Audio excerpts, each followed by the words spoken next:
Hi, everyone. Thanks so much for joining us here in the Treehouse.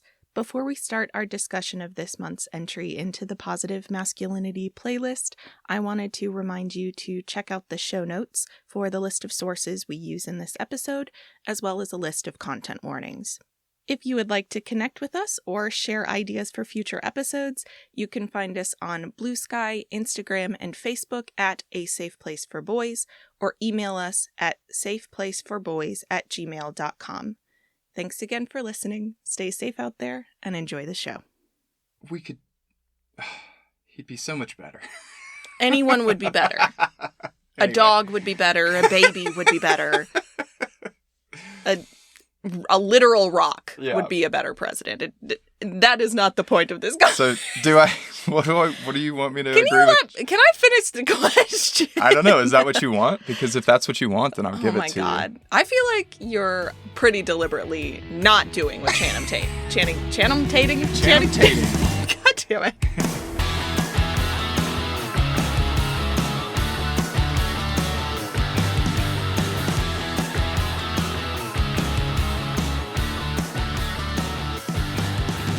Welcome to A Safe Place for Boys, compassionate conversations about masculinity in media. I am your host, Kelsey Sykes, and with me, as always, is a ghost.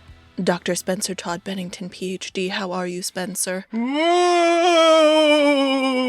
I'm spookily dancing from the grave. A ghost dance, as it were. Covered in body glitter, oiled up, ready to party, because today we are talking about one of the feel-good romantic comedies of the Bildungsroman manosphere. It's not any of that. Kelsey, what are we talking about? We're talking about my favorite modern take on the Odyssey, Magic Mike XXL. Woo! Okay, I'm excited because we spent a lot of time talking about Magic Mike, the lesser, as it were. Not the least. No. But the lesser. The lesser. And all of that was in service to come to you today to talk about the best film in the franchise, which is the second one, Magic Mike XXL. It checks all the boxes, makes a lot of corrections that the first one sort of was lacking in, but really the two of them together kind of tell the story that we think is important to bring to you here in the Treehouse. So, shall we get started? I think we should. So, my first question for you right off the bat is, why is it that we want to talk about this movie more than we wanted to talk about the first one? Short answer is it's fun.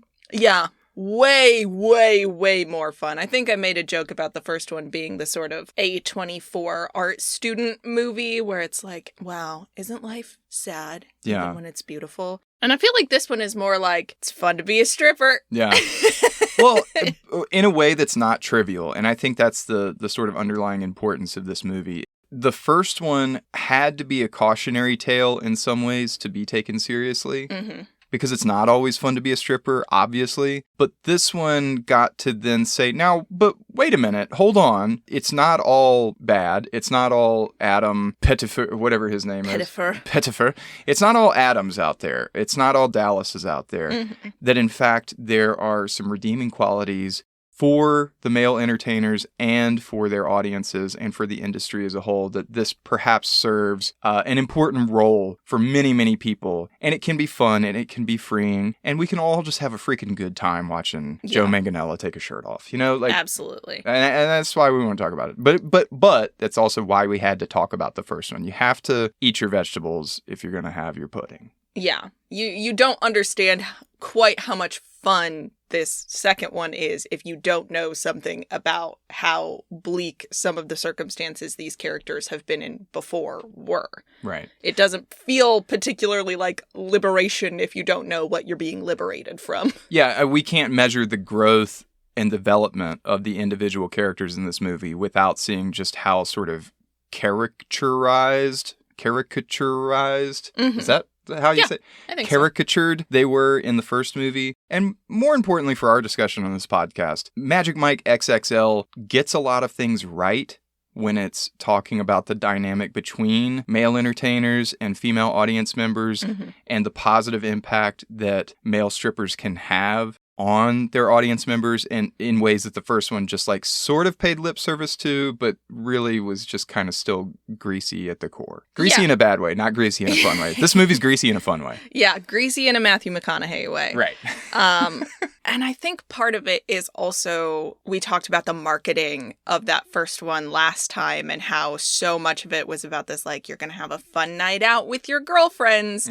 And how if you went and saw that movie with a bunch of girlfriends, you might have left a little disappointed because it genuinely wasn't that fun. I mean, it's a fun movie. There are funny moments and things like that, but there is such a darkness and a sadness at the core of that first one that I think they maybe got some feedback about and were like, maybe we should course correct. Kelsey, never underestimate an audience's ability to overlook the point and simply fixate on the shining, glistening abs. Well, that was the other thing. There's not, runtime-wise, if you compare these two movies, the amount of time you get to sit and watch performances by male strippers is not all that high in the first one. It's way higher in this one, actually, which is why when I was writing the synopsis, I was vastly higher. Did I skip things? Nope, there were just a lot more dance sequences. A lot more dance sequences. And I found an interview with Channing Tatum where he kind of talks about the differences between this movie and the previous one in terms of, like, theme and the actual sort of content of the movie. So he says,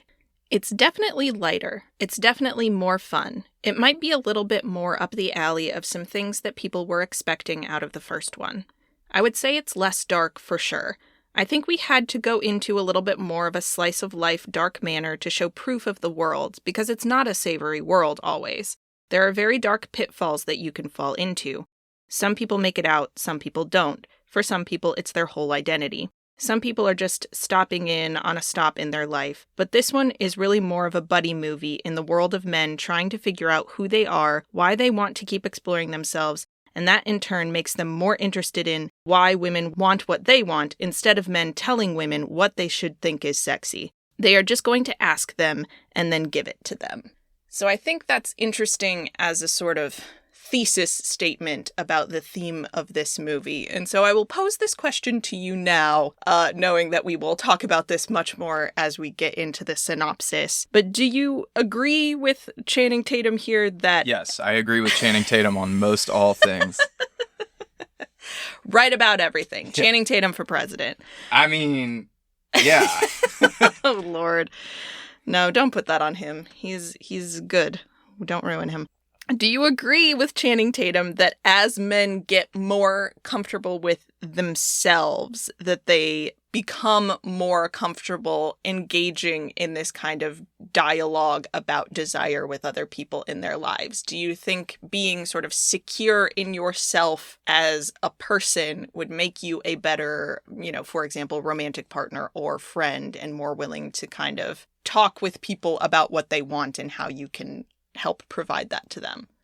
No, I don't agree. No, I'm just kidding. Well, no, that's fair. If you don't think so, you don't think so. Let's move on. I do, just simply because to become comfortable with yourself means to realize that you also desire things. Mm-hmm. And just speaking personally here, one thing that I find that I'm frequently uncomfortable with is asking for the things that I want. Mm-hmm. Because it's like, who the fuck am I, basically? Like, I don't necessarily deserve that. Or like, if I want it, I should be able to do it to myself. I shouldn't burden other people with it. Mm-hmm. But actually, it's like, that's part of a partnership, whether it be romantic or, a friendship, is to trust other people with your desires and your vulnerabilities. Mm-hmm. And to trust that if they try and fulfill those, it's from a place of wanting to do so instead of like, grief or obligation or anything kind of transactional. Mm-hmm. And so I think, especially on that level, just for me personally, like, yes, the more comfortable you are with yourself as a being that has specific desires and can acknowledge that you do want things or particular treatment from people, makes you start to realize that other people feel the same way. Mm-hmm. And if you're attuned to that in yourself, you're more likely to be empathetic with other people's needs and desires. And so when they communicate them to you, or, the first step is like giving them space, right? And listening to them and saying like, I would like to know what those desires are in mm-hmm. Yeah, I think like becoming comfortable with yourself means becoming comfortable with other people. You know, that's kind of tried old advice, right? Is like you have to love yourself first. Yeah. Right? But it's super true. Yet another thing I agree with Channing Tatum on. Channing Tatum. Yeah, and I think it's interesting given the arc that Mike specifically has in that first movie, where despite the movie sort of playing lip service to the idea that, like, yes, the purpose of male stripping is to be the liberation, as Dallas says. And most of what we see in the character of Mike is a person who is just trying to get to a place of respectability and trying to convince other people that he is worthy of respect because there is something inherent in him that thinks that his life is shameful. Mm-hmm. And that drives some of his sort of more unfortunate decision making. Mm-hmm. And so it is interesting as sort of a grounding idea to start our discussion that the person who made this movie was coming at it from an angle of saying, like, okay, now what is the next step for a character who was in this place of great shame. And the last time we saw him, he was like just barely starting to claw his way up from that. What happens to that character next? Yeah. I mean, at the end of the first movie, he had essentially gotten robbed, strong-armed out of his life savings that he thought was going to be his ticket to more credibility and respectability in being the version of Mike that he thought he wanted to be. Yeah. Well, and specifically respect from people like Brooke, people who were outside of this sort of entertainment industry, sort of, you know, quote unquote, respectable people. Yeah. That's what she represented for him. What's nuts about that, though, is that movie isn't totally honest about Mike's initial foray into the world of stripping. Mm-hmm. We get more of that in this movie, and it's part of the impetus for him to go on this big buddy vacation is like there is still a part of him that does it for fun. It wasn't just a meal ticket. It was a thing that he likes to do. There's a part of him that likes dancing and performing, just like there's a part of him that likes making furniture from driftwood or whatever. Right. Like, and so I don't think, to your point, I don't think he was being totally honest about his own desires fully in the first movie. He was very much at the climax, at the ending of that movie, just starting to figure out that something wasn't quite right and that he hadn't found his balance. Yeah. You know? And I think the argument in this movie, and we will get into more of this later, but he also sort of makes a mistake at the end of that movie. Like so much of how he feels about stripping at the end of that movie is tied up with Dallas and Adam and the sort of worldview that they represent. And the other characters really aren't real people. The other male dancers aren't really real people in any meaningful way in that first movie. And I think part of the sort of unlearning that he has to do about his own shame is realizing like, oh, I actually did have a supportive community in that world. It wasn't all the darkness. Like the darkness was there and I wanted to get away from that. But the pendulum has to swing back a little bit too, to be like, well, there was good stuff too. Right. And embracing that is part of sort of healing that relationship to yourself. Yeah. I love this movie because it actually opens visually with that part of Mike. Like we see him sitting pensively. And so we're almost picking, I mean, time has passed, but we're picking up in a sort of mental position that is very much linked to where he was at the end of the first movie. So the film opens with Mike on the beach wearing a t-shirt with a company logo on it. Mike Lane Custom Design. Growth! Has our boy finally achieved his dreams? Sort of. Kind of, a little bit. Not quite, though. Cue a montage of him and his lone employee carrying furniture to and from various job sites. This is where we first hear Mike complain about not having a retail space. So we get the impression that things are going well, but that they could be going better. And just when we think Mike has his eye on the future prize, voices from his past begin to haunt him like a ghost. Like a ghost. It's a theme, you see. Yes. The other thing about Magic Mike XXL is it is, in many ways, a ghost story. Yeah. I'm going to keep saying it like that. It's fun. So he gets a message. Tarzan leaves a voicemail saying the boys are coming through Tampa and that, quote, Dallas is gone, bro. It's so messed up. Yeah.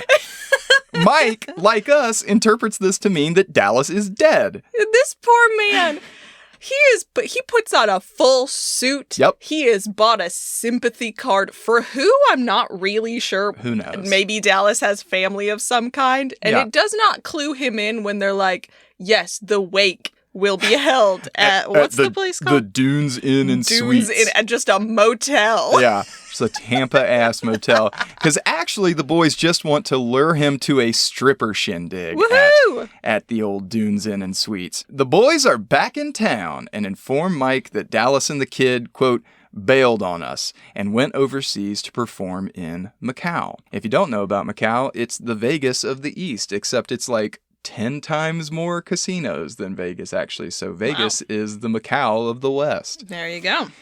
Richie explains that they are headed on the... Sorry, what's his name? Big Dick Richie explains they are headed on the pilgrimage to Myrtle Beach. Yeehaw! For all of our East Coast listeners, if you don't have some fucked up memories of Myrtle Beach vacations... Lord almighty. Then what are you doing? I mean, you thought Tampa was trashy. There might be nowhere on earth trashier than Myrtle Beach. It's tough. It's a different... it's different. It's very different. South Carolina versus Florida is the age-old contest of who can be the grossest sort of like Confederate southern swamp. So anyway, Big Dick Richie explains that they're headed there for the convention where Tobias will MC in place of Dallas. They're all gearing up for one last ride as a sort of farewell tour to their former career. Yeah, so basically that big fancy place that they opened in Miami that Dallas was so excited about, he just closed it at the drop of a hat. And once again, still not really sure why he's so drawn to Adam, other than the fact that they didn't want to get Alex Pettyfer back for this movie. But the two of them have gone off to a foreign country, and the rest of these guys are just kind of like out of a job. Yeah. Going to the stripper convention, which is apparently a real thing. Oh, yeah. Fantastic. Yeah. So good to know. Yeah. And of course it's in Myrtle Beach. And where else would it be? Tampa. Fort Lauderdale. Well, narratively. Jacksonville. Yeah. Any of Florida. Tallahassee. Maybe Miami. Probably. Yeah. So narratively, I would assume that Dallas is hooked on Adam because Adam is still the young, impressionable, just idiot that's addicted to the lifestyle, whereas these other characters are grown-ass men. Yeah. And we learn throughout this movie, they have other things going on, or at least they want to, other than this career in male entertainment, even though they love it all for very different reasons. But yeah, I think like that's a good setup for us to realize like perhaps they also just had some agency, you know, like Dallas and Adam went to Macau. They could have gone to Macau. Yeah, and they maybe were like, I see the writing on the wall here. Yeah. Maybe I'm ready to be done. That's what I choose to believe anyway, because otherwise, you know, why would we see such tremendous growth from all these characters if they weren't ready to make a change? You know, I don't think it was just accidental. But anyway, as we cut back to Mike's shop, his employee asks about, quote, that thing they talked about earlier. Mike, unfortunately, has to inform him that they still don't have enough reliable accounts to provide health insurance. And here we go, connecting back to labor exploitation themes that we saw in the first one. This is tough for him because Mike is trying to be a better boss than his previous ones, especially the exploitative ones like Dallas and that idiot that hired Craigslisters to do roofing or whatever. Yeah. But he's struggling to do the right thing because it's tough. It's tough to run a small business. It's tough to be an honest person in America, I guess. After... It's true. It is true. After sending his employee home, Mike finds himself literally grinding metal alone in his workshop. He can't help but rhythmically grind on the workbench when Genuine's Pony plays on Spotify. See, they have Spotify now because time has passed. Yeah. And it's a whole different world. They're not all listening to iPods anymore. Seeing the guys, hearing his song, is Mike considering one last ride? Jump on it, my pony. Okay. This sequence, very sexy, quite iconic. If you haven't seen it in a while, Go look it up. Check it out. I wrote in my notes, eat your heart out, Kevin Bacon. Yeah. Which is just a reference to unsafe dancing in dance-related movies. This one, while very dangerous, he's just like dancing around his like buzzsaws and stuff. Yeah, Not safe at all. Still better than Kevin Bacon swinging around in the damn tetanus factory. Yeah. Yeah. In Footloose. Yeah. We gotta get these dancing boys safer places to practice. So is he considering one last ride? Of course he is. The next day, Mike shows up to the Froyo Body Mobile Yogurt and DJ truck. This is, oh shoot, what's his name? It's Tito. I have it written down. Tito, right here. okay. Yeah, so this is Tito's backup plan, is he wants to have a food truck where he serves Froyo and Tobias DJs out of it. He serves extremely healthy artisanal frozen yogurt. Oh, sure. And Tobias is DJing. The biggest lie in the wellness community. Come on. Frozen yogurt is, it's ice cream, y'all. No. It's ice cream. The boys are there. Ken, remember Ken? He's the doll that had a no-name wife with tits in the first movie. Yep. That's Ken, except Ken immediately seems salty for some reason. Could he be holding on to a grudge? Is he going to be an actual character in this movie? No, don't be ridiculous. He's too pretty. He might fool you. Pretty people aren't allowed to have personalities. Oh, he Everyone might, knows though. this. As the gang hits the road, Tito makes healthy froyo. It is healthy. And Tobias offers the tunes. Richie gives Mike, excuse me, Big Dick Richie gives Mike shit Thank you. not being present and using his phone to continue reading emails and processing work orders. After about 5 minutes, Big Dick Richie chucks the phone out the window. I would have killed him. Tells Mike if he's not ready to bring it old school, follow his ass down the rabbit hole, astrally project, then he needs to get off the bus because we're going to Mad Mary's. It's raining man, hallelujah. Mad Mary's is great. It is, I believe, a Jacksonville drag bar. I assumed this was at least based off of a very real place. Place. I'm willing to bet you get the best drag and burger bars in Jacksonville, Florida. I had to guess. Arriving at Mad Mary's, Ken is salty once again when Mike doesn't remember important details from their past, like Julie, the berry... Fuck.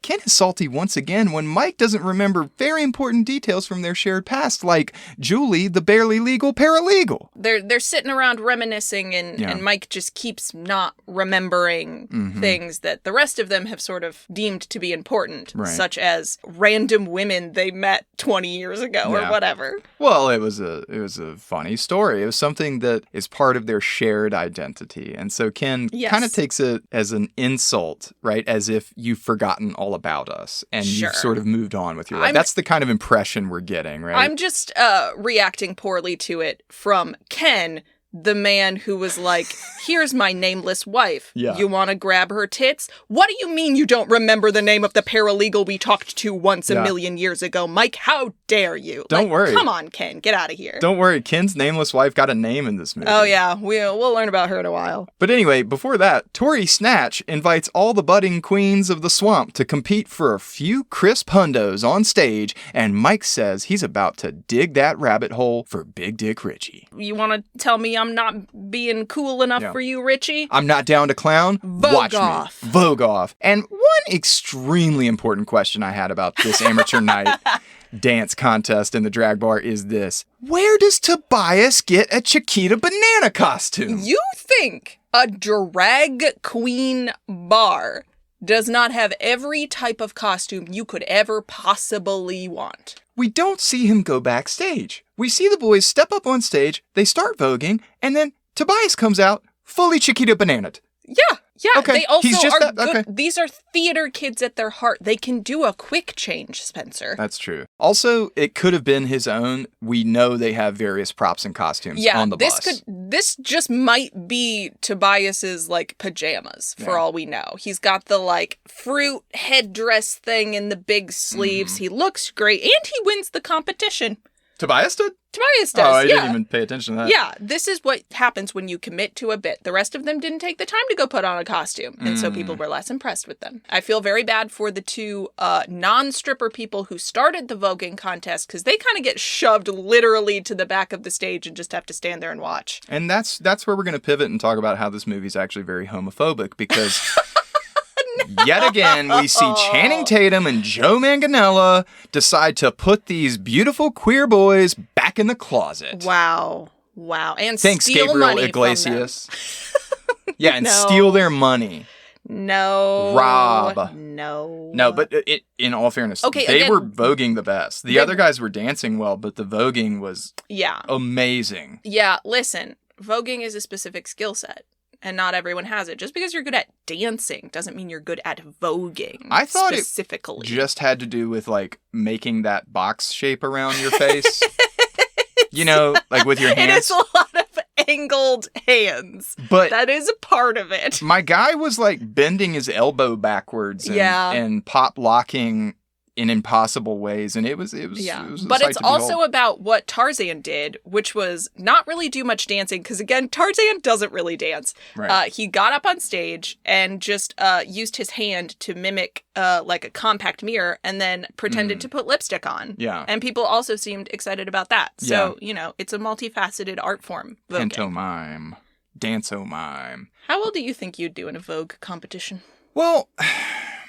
I mean, I have a theatrical soul. That is true. You certainly do. And I think with enough preparation, I do okay. I wouldn't embarrass myself. If we were just at a drag bar and they were like, it's amateur night, get on stage, I'd be laughed at. You know? Sure. It wouldn't go well. I think that's kind of part of the fun, though, is not everybody's going to be all that good at it. If you're in a good, supportive drag bar atmosphere, I think people will still be supportive, even if you're kind of clumsy. Yeah. I think I'm rhythmic enough to not look clumsy. I just wouldn't be able to compete with the kind of talent that we're seeing in this movie. Yeah. Now, give me a costume? Yeah. I could get my bonus Tobias points. That is true. Put my martial arts uniform on and play Everybody Was Kung Fu Fighting. I'll do a split on stage. Would you be able to get back up afterwards? I don't know. I mean, you end the routine on the split. That's true. One way or another, you end the routine on the split. Yeah. Does it seem realistic to you that the men who are involved in the male stripping world would be similarly comfortable in a drag bar / gay bar atmosphere? It does. And my first thought about this question is like, well, at their heart, as this movie describes in great detail, these men are just male entertainers. Yeah. So they're coming at this not from a sexual objectification sort of standpoint. They're coming at this from a performance perspective. And so, I don't see why they wouldn't be down to perform in a different setting for a different audience. And in fact, when you asked this question earlier, I was like, oh, isn't it kind of weird that in both movies we predominantly see straight women as the audience in these... Yeah, like exclusively the conversation is about female audiences, as if there is never anyone else in the audience at a strip show. So like once I thought about that, I'm like, well, obviously these guys would be incredibly comfortable performing either in front of or for gay men, because that's got to be a huge portion of their audience, right? I imagine it sort of depends on the place that you work and what sort of clientele they are actively trying to attract. I mean, we did see them in that first movie actively going out and trying to find like pretty women to put into the audience. So I think that's probably part of the dynamic in some places. But we also saw them do private parties. It's like, I mean, it didn't go well, but in the first movie they did go do that sorority party. They could just as easily been hired for like a gay dude's bachelor party or whatever. You know what I mean? Like theoretically, sure. Right. Yeah. So it's just sort of an interesting question. And I think it's a good addition to this movie because it's just another layer of establishing like this is a type of male insecurity that exists in the larger world. And I'm sure to some extent exists in the male stripping world. This sort of like, well, isn't dancing kind of gay? And there probably being some people in that world who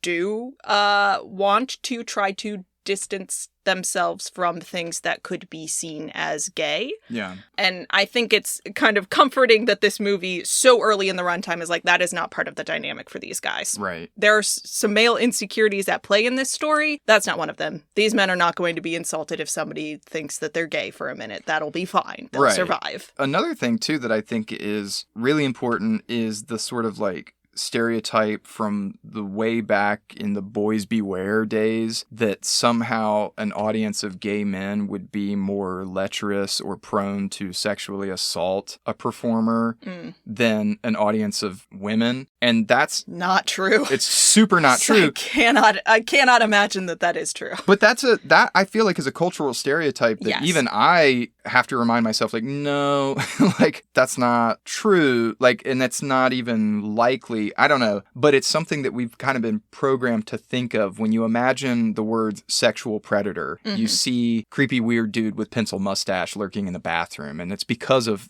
like years and years of just propaganda, anti-gay propaganda. And so like, yeah, I'm equally happy this scene is in there because we just see these boys having fun. It's not like I double dog dare you to go perform in front of these queers, bro. Like, it's not. Yeah, they even mentioned that stopping at Mad Mary's is like part of this pilgrimage for them. They're like, yeah, it's a thing we look forward to every year when we're driving up to Myrtle Beach. Right. We stop at Mad Mary's, and that's part of the tradition. Right. And like a lot of people there know them. Like Tori Snatch, the MC, knows them. I'm just glad it's there, you know? Yeah, I think it's good. I mean, except for the fact that they cheated those legitimate amateurs out of their money, but whatever. Well, I think the fact that Tobias wins is good because Tobias is not a dancer. Oh, that's true. Tobias is typically just the DJ. So the fact that he is the one who wins is still in the spirit of amateur night. That's fair. So after a wonderful contest, we cut to a beach bonfire where everyone enjoys Tito's tangerine and marshmallow artisanal froyo, except Big Dick Richie, who is a hater in this moment. Maybe not always, but he is a hater because he thinks his job raking Tropicana Field, oh boy, the worst baseball stadium in the country, is more important because it helped him come up with an idea that can truly go global. Are you ready for it, Kelsey? I'm so ready for Big Dick Richie's big dick idea. It took a lot of coaxing, but I got him to share it with us. And I do think that if we invest now... huge, everyone. Huger than his big dick. Get in on the ground floor. Okay? Because if we invest now, we stand to rake in more than Tropicana Field. Oh, more than Tropicana Field. I can't believe it. Millions. Maybe trillions. Maybe fully whatever's bigger than $1 trillion. That's how big this idea is. Everyone ribs him because his hybrid product of condoms and mints, what he calls very cleverly, and I do appreciate this, condiments, apparently already exists at every gas station in Florida, which I do believe. So he's like, no, I got this great idea. You know what you need when you're going on a date? You got to have condoms. You got to have mints. Put them in the same package. Yep. $1 billion idea. And Tori Snatch just holds up their phone and is like, you can get these at 7-Eleven already. I already buy them all the time. I'm so sorry, honey. Yeah. Yeah, this is the story of my life. I can't tell you the number of times I've had a $1 billion idea and I'm like, oh my God, guys, what if and now I can't even think of one, but it already exists. Yeah. I designed something 10 years too late. Coming up with board games that have existed since the 1940s. Oh, that's true. Every day of the week, he's like, okay, get this. It's a game where you all have money and you're buying hotels, right? Get off my marshmallows, okay? Meanwhile, Ken explains that his wife apparently named Mercedes. Oh, yeah. She's definitely just been named Mercedes this whole time. Which is bullshit because we checked the IMDb credits for the first movie and she just was titled as Ken's wife. It just says Ken's wife in the credits of the actual movie. Not even just on IMDb. I watched the credits. It says Ken's wife. So anyway, retroactively named Mercedes. But you guys are the misogynists for not asking that her name was Mercedes, okay? It's been Mercedes this whole time. Anyway. But apparently Mercedes left him after they tried, get this, monogamy. Ugh, yeah. Yeah. Makes sense. So funny. So, but, revealing this character that Ken is trying to become, he shares the infinite mystical wisdom of Oprah. Ken says, quote, when someone shows you their true self, believe them. And honestly, Mike is sick of the passive-aggressive behavior. Yeah, it's just like, okay, you want to fucking go, Ken. And he insists that Ken just hit him and, quote, make it aggressive. Like Bundy. Like Bundy. Why did I write that? Does he say that? I think someone mentions Ted. Oh, no, because he's like, it's the quiet ones. No, it's always the good-looking ones. It's the good-looking ones, like Ted Bundy. Because Ken is like, ugh, God, fine. And he does hit him, and then he gets like upset about it, and the others are like, it's always the good-looking ones who are the most violent. So terrible, Ken.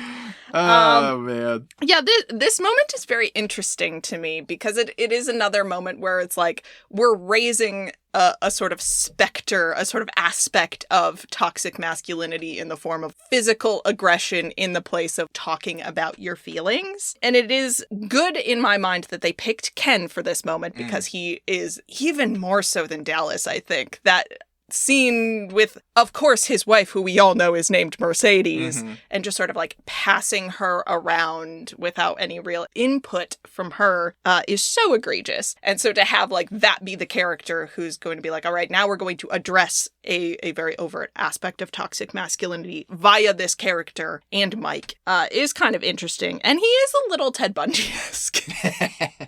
Just a little too good looking, Matt Bomer. He's like, really pretty. There's something disconcerting about him. It's just a good moment to illustrate another one of the themes. This movie is not particularly subtle in putting forth its sort of theses about different things. Like a lot of times characters just sort of make the subtext text, which is fine because it's a road trip movie about strippers and it doesn't need to be that sophisticated. But I found a follow-up article from Collider. The toxic masculinity of the first film is very much emblemized by Matthew McConaughey's Dallas, peaking when he berates Mike for returning from a party without pay in spite of the fact that he was chased out and assaulted.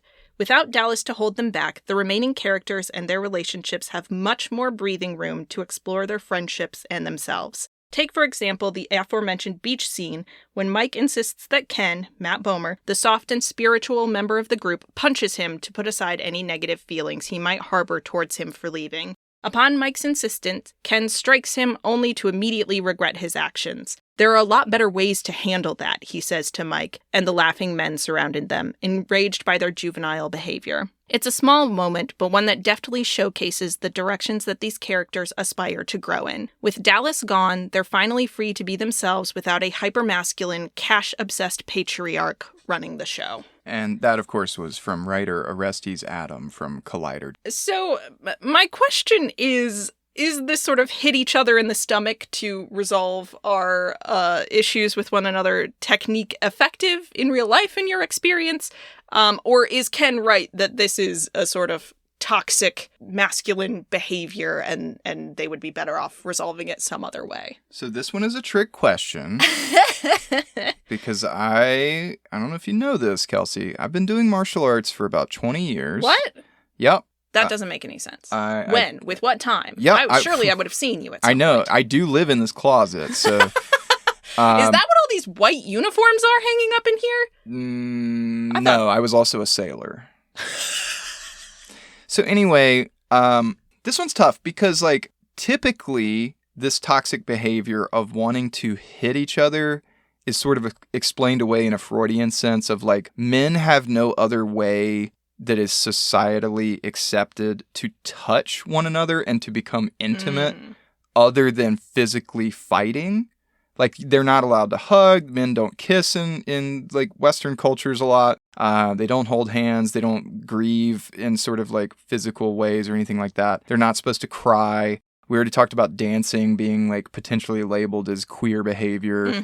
So, like, a lot of the physical ways that you would either de-stress, rid yourself of anxiety, show vulnerability, particularly with other men, are taboo, except for beating the shit out of each other. That's fine. Like, that's a time-honored tradition of, like, how boys are supposed to behave and reconcile their differences and grow closer ultimately as friends. That is stupid. Yeah, it's bad. That's stupid. Ultimately, no, it's not healthy behavior to just, like, sock each other. But I've been there. Like, I've Mhm. gotten to a point, I can think of one time particularly, and there was a lot of drinking involved too, but like a friend and I were just like screaming at each other face to face. And it was really the closest that I've ever come to just like having a knockdown, drag out fist fight with a friend just to resolve the tension and like move past a point of conflict Mhm. to where we could then calmly be like, okay, that was stupid. So now let's talk about what's actually bothering us and work on a real way of repairing it. Ultimately, what I'm getting at is like, because of my experience in martial arts and because of my love of books like Fight Club, I can appreciate the idea that men have been culturally denied ways of safely and sort of in a healthy way expressing aggression or fear or anxiety in controlled spaces. And so it can be very tempting to just say like, okay, this is all stupid. Just hit me. Mhm. Just hit me. Because on some level, it's like, that's what we're told we're supposed to do, you know, or like that's our way of dealing with things. But is it healthy? No. Is it something that I can totally relate to? Absolutely. I think the best thing that we see from this scene is like Ken immediately being like, okay, that sucked. Yeah. And Mike being like, oh, that sucked. Well, and he even says, okay, do you feel better now? And Ken is like, no, I don't. Yeah, No. No. That didn't help anything. No.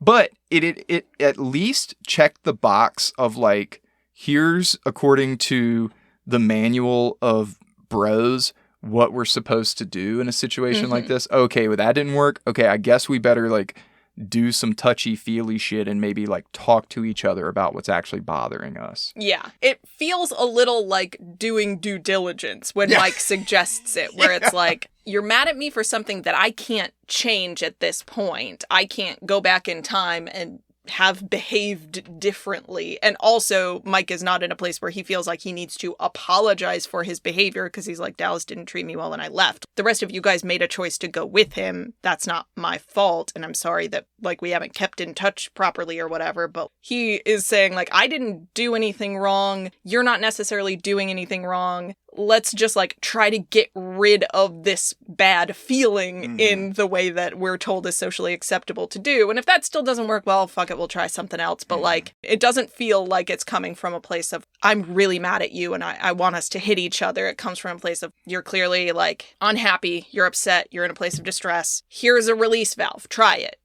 Did it work?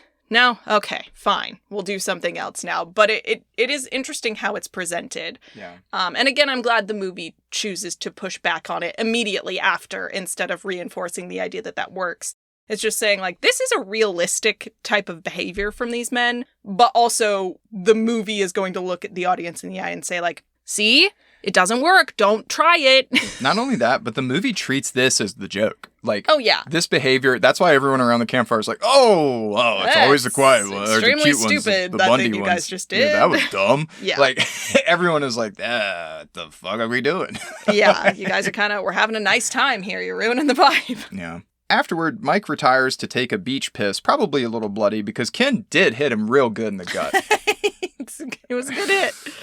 And speaking of strikes, Mike strikes up a conversation with a photographer cutie who asks him about stripping as they compare their inner drag queens. By the by, this person shows up who we'll later know as Zoe. Just taking pictures of Mike as he's pissing. Yeah, that is a little questionable. I mean, she's like behind him, but it is, he correctly reacts as like, what are you doing?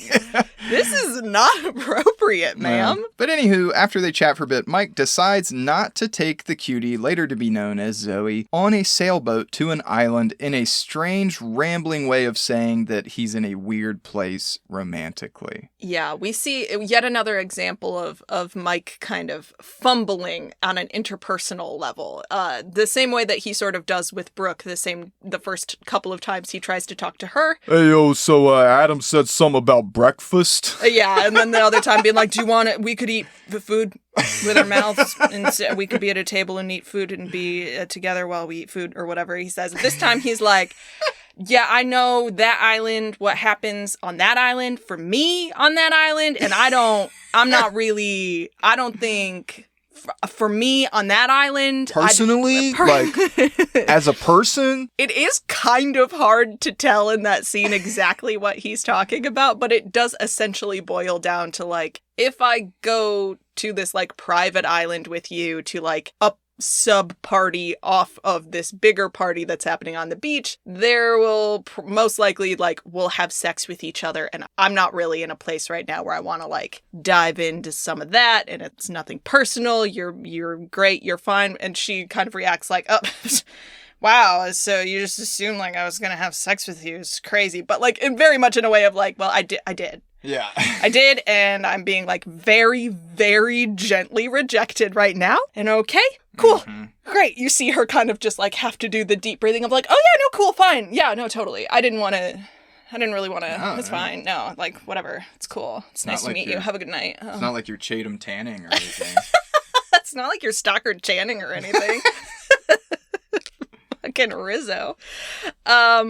Yeah, this scene is where it sort of first dawned on me as an audience member that this movie is going to treat its female characters very differently from the first one. Not only by the fact that we get Zoe's name. What a world. Eventually we get Zoe's name. And she's a real person. And his immediate impulse isn't like, hello, nameless person, let's go into a montage where you're just already having sex with me and we've shown no conversation. Like, they have the cute banter. Yeah. And it has this sort of flirtatious tone. And it ends with him being like, it was nice to meet you. Have a great night. I'm not interested in having sex with a stranger tonight. Thank you. And so I have another quote from the Collider article, specifically about how this plays into the larger theme of how female characters are treated in this movie. So the article says, take the beach scene in which Mike meets Amber Heard's Zoe for the first time. In a sensitive and inclusive conversation that features Mike expressing his admiration for drag queens, the scene's most significant turning point involves the characters deciding not to become involved romantically, instigated by Mike and reinforced visually by their being shot as silhouettes. While sex was commonplace in the first film and specifically listed as a motivator for stripping to begin with, these characters are now shadows of who they formerly were, symbolizing their growth towards men who don't want their sexual power corrupted by the act of sex itself. It's as if they're shedding their skin, showing themselves for who they are on the inside, rather than the emotionless bodies that the act of stripping for money inspires the perception of. Arguably, the most essential element of Magic Mike XXL, with respect to the original, is the amount of thought and conversation placed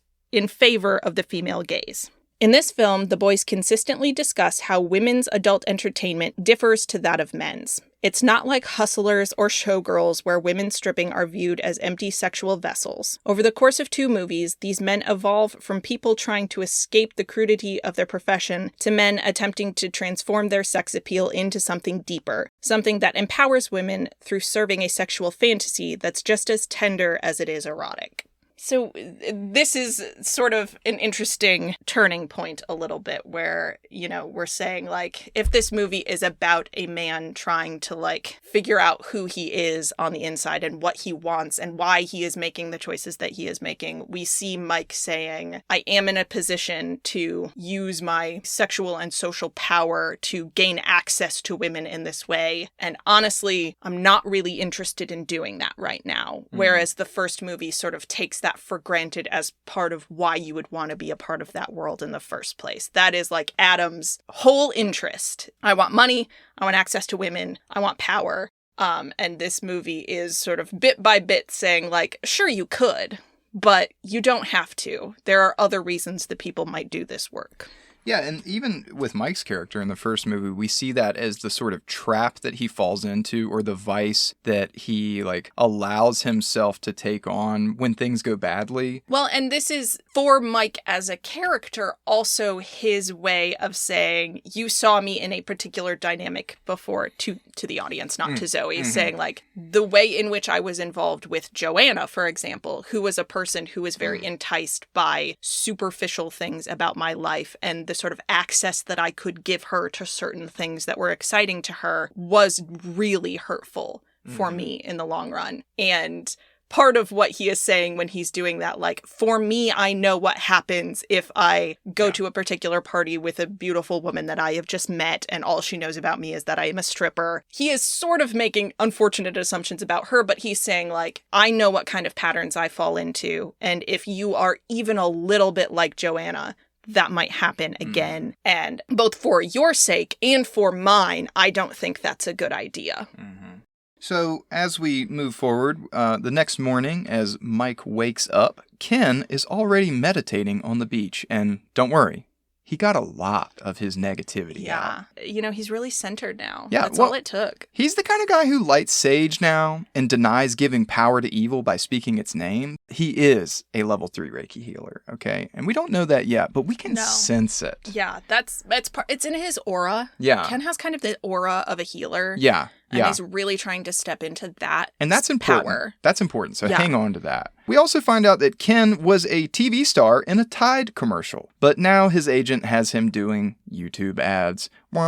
Modernity. He will circulate his headshot after this, but they wonder what the rest of the guys will do after the last ride. This is an interesting moment because this conversation between Ken and Mike is sort of centered. They eventually get to the heart of the issue, right? Which is Mike being like, I used to be so jealous of you. And Ken being like, I'm so jealous of you now. Aww. Like, you stepped away from this in order to pursue a dream. And it made me jealous because I've tried to do that for a long time and it's not really working for me. Like, Ken has tried to be an actor and it's just kind of kept not working very well. And even though Mike is sitting there like, God, I tried to start this business and I'm working so hard and I still can't even give my employee health insurance. The grass is greener for both of them. And it's just a nice moment of seeing two people be like, now that we have had a time to calm down, right, what I can say is I was jealous of you. And Mike can say, I've been jealous of you this whole time. Yeah.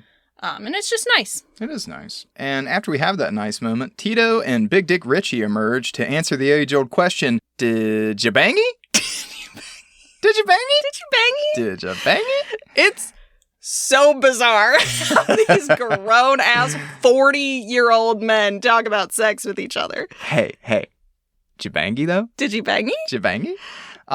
Tito has a number on his hip and considers stopping in Charleston on their way up the coast. Specifically a phone number. A phone, yeah, not like... just the number 4. But yeah, he's got a phone number on his hip. And so, he met someone and, was invited to perhaps stop at their house in Charleston on the way up. Meanwhile, to the question of, did you bang it? Richie bemoans his big dick and how he hasn't had sex in 5 months because women are too intimidated by it. Don't you laugh at him. Don't you laugh at him. What? They'll give him handies and maybe the occasional blowy, but it's no one's willing to take the Big Dick Richie challenge. It's too scary. They can't.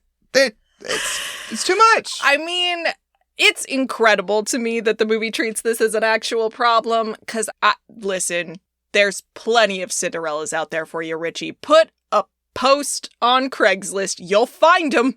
I promise. Well, he's not so confident. In fact, he says that at 35, if he hasn't found his Cinderella yet, it ain't gonna happen. Wow. Because 35's basically dead. 35's basically dead. He hasn't had sex in 5 whole months, is, you might as well just be dead already. I mean, I'm laughing at it, and perhaps I shouldn't, because is this like a legitimate male anxiety that Richie is expressing at this moment, do you think? I'm sorry, is an anxiety about your penis real? Yes. Yes, Kelsey, there's... being too big. Yeah, there's a bajillion-dollar industry about making your penis bigger, smaller, harder, softer, bluer, like whatever the... What? Yeah. Yes. This is real. This is absolutely real. And like, yeah. I don't know how deep you want me to get into it, but like, not as deep as Big Dick Richie's dick. I'm so sorry. Look, people can develop a complex one way or another about being insecure sexually because either they're too small, they're too big, they don't last long enough, they last too long. They, want specific... It all comes down to that question you asked earlier about how comfortable are men in themselves, either in their body, in the way that they perform gender and sexuality, in asking for the things that they want. Yeah, this is a huge part of it. And it's silly because we often think of the other problem of like being too small, and we have all these silly jokes about it's not about the size of the boat, but the motion of the ocean. You know what I'm saying? Like, so yeah, I think it's meant to be kind of funny, but it's a real thing. And like, yeah, the number one anxiety for men centers around their genitals, like in one way or another. Like, yeah, because God forbid that men are told like, hey, actually, there's 1,000,001 other ways to please your partner sexually, romantically, intimately. And many of them have nothing to do with your giant dick, Richie. Like, yeah.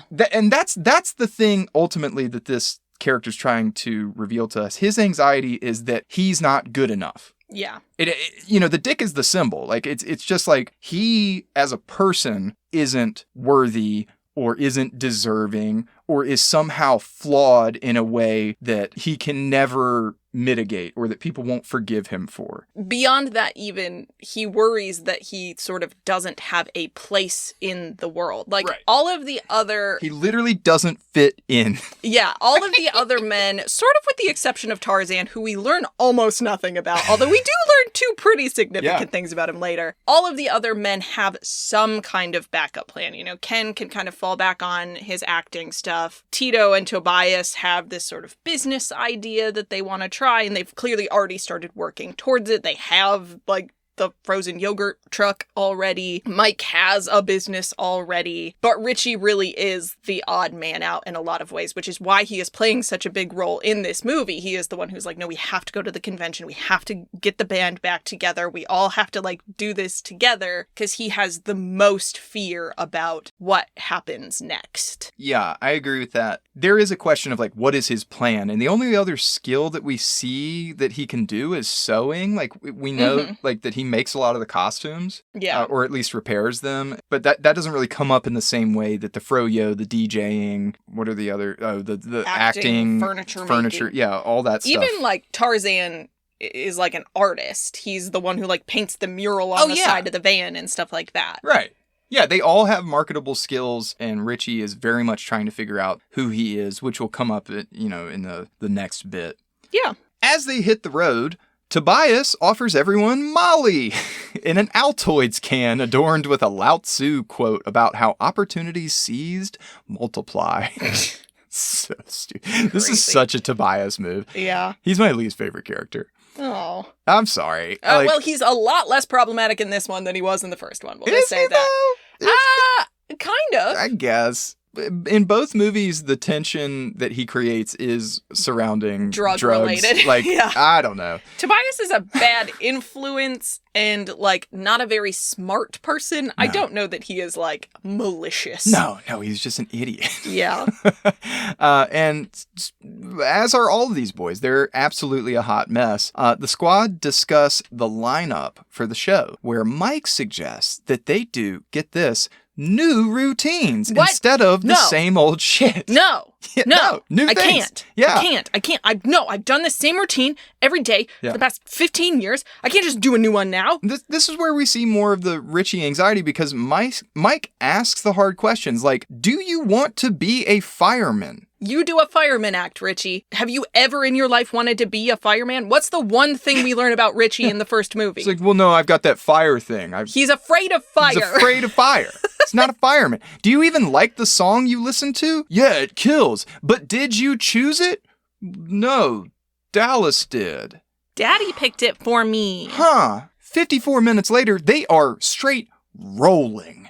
And by the way, if you don't know what I'm talking about, that's slang for being high as balls on Molly. Mm-hmm. They are rolling. And they are also literally rolling, because the van or the truck is moving they are at on the time. They are driving. They are on the truck, van, the bus. And Richie is considering some performance with a bride and groom like a real wedding routine, after stating that there is absolutely no way in hell he's not doing that fireman routine. Yeah, so the framing is, he's like, no way, I'm never deviating from the fireman routine. It's the thing that I know how to do.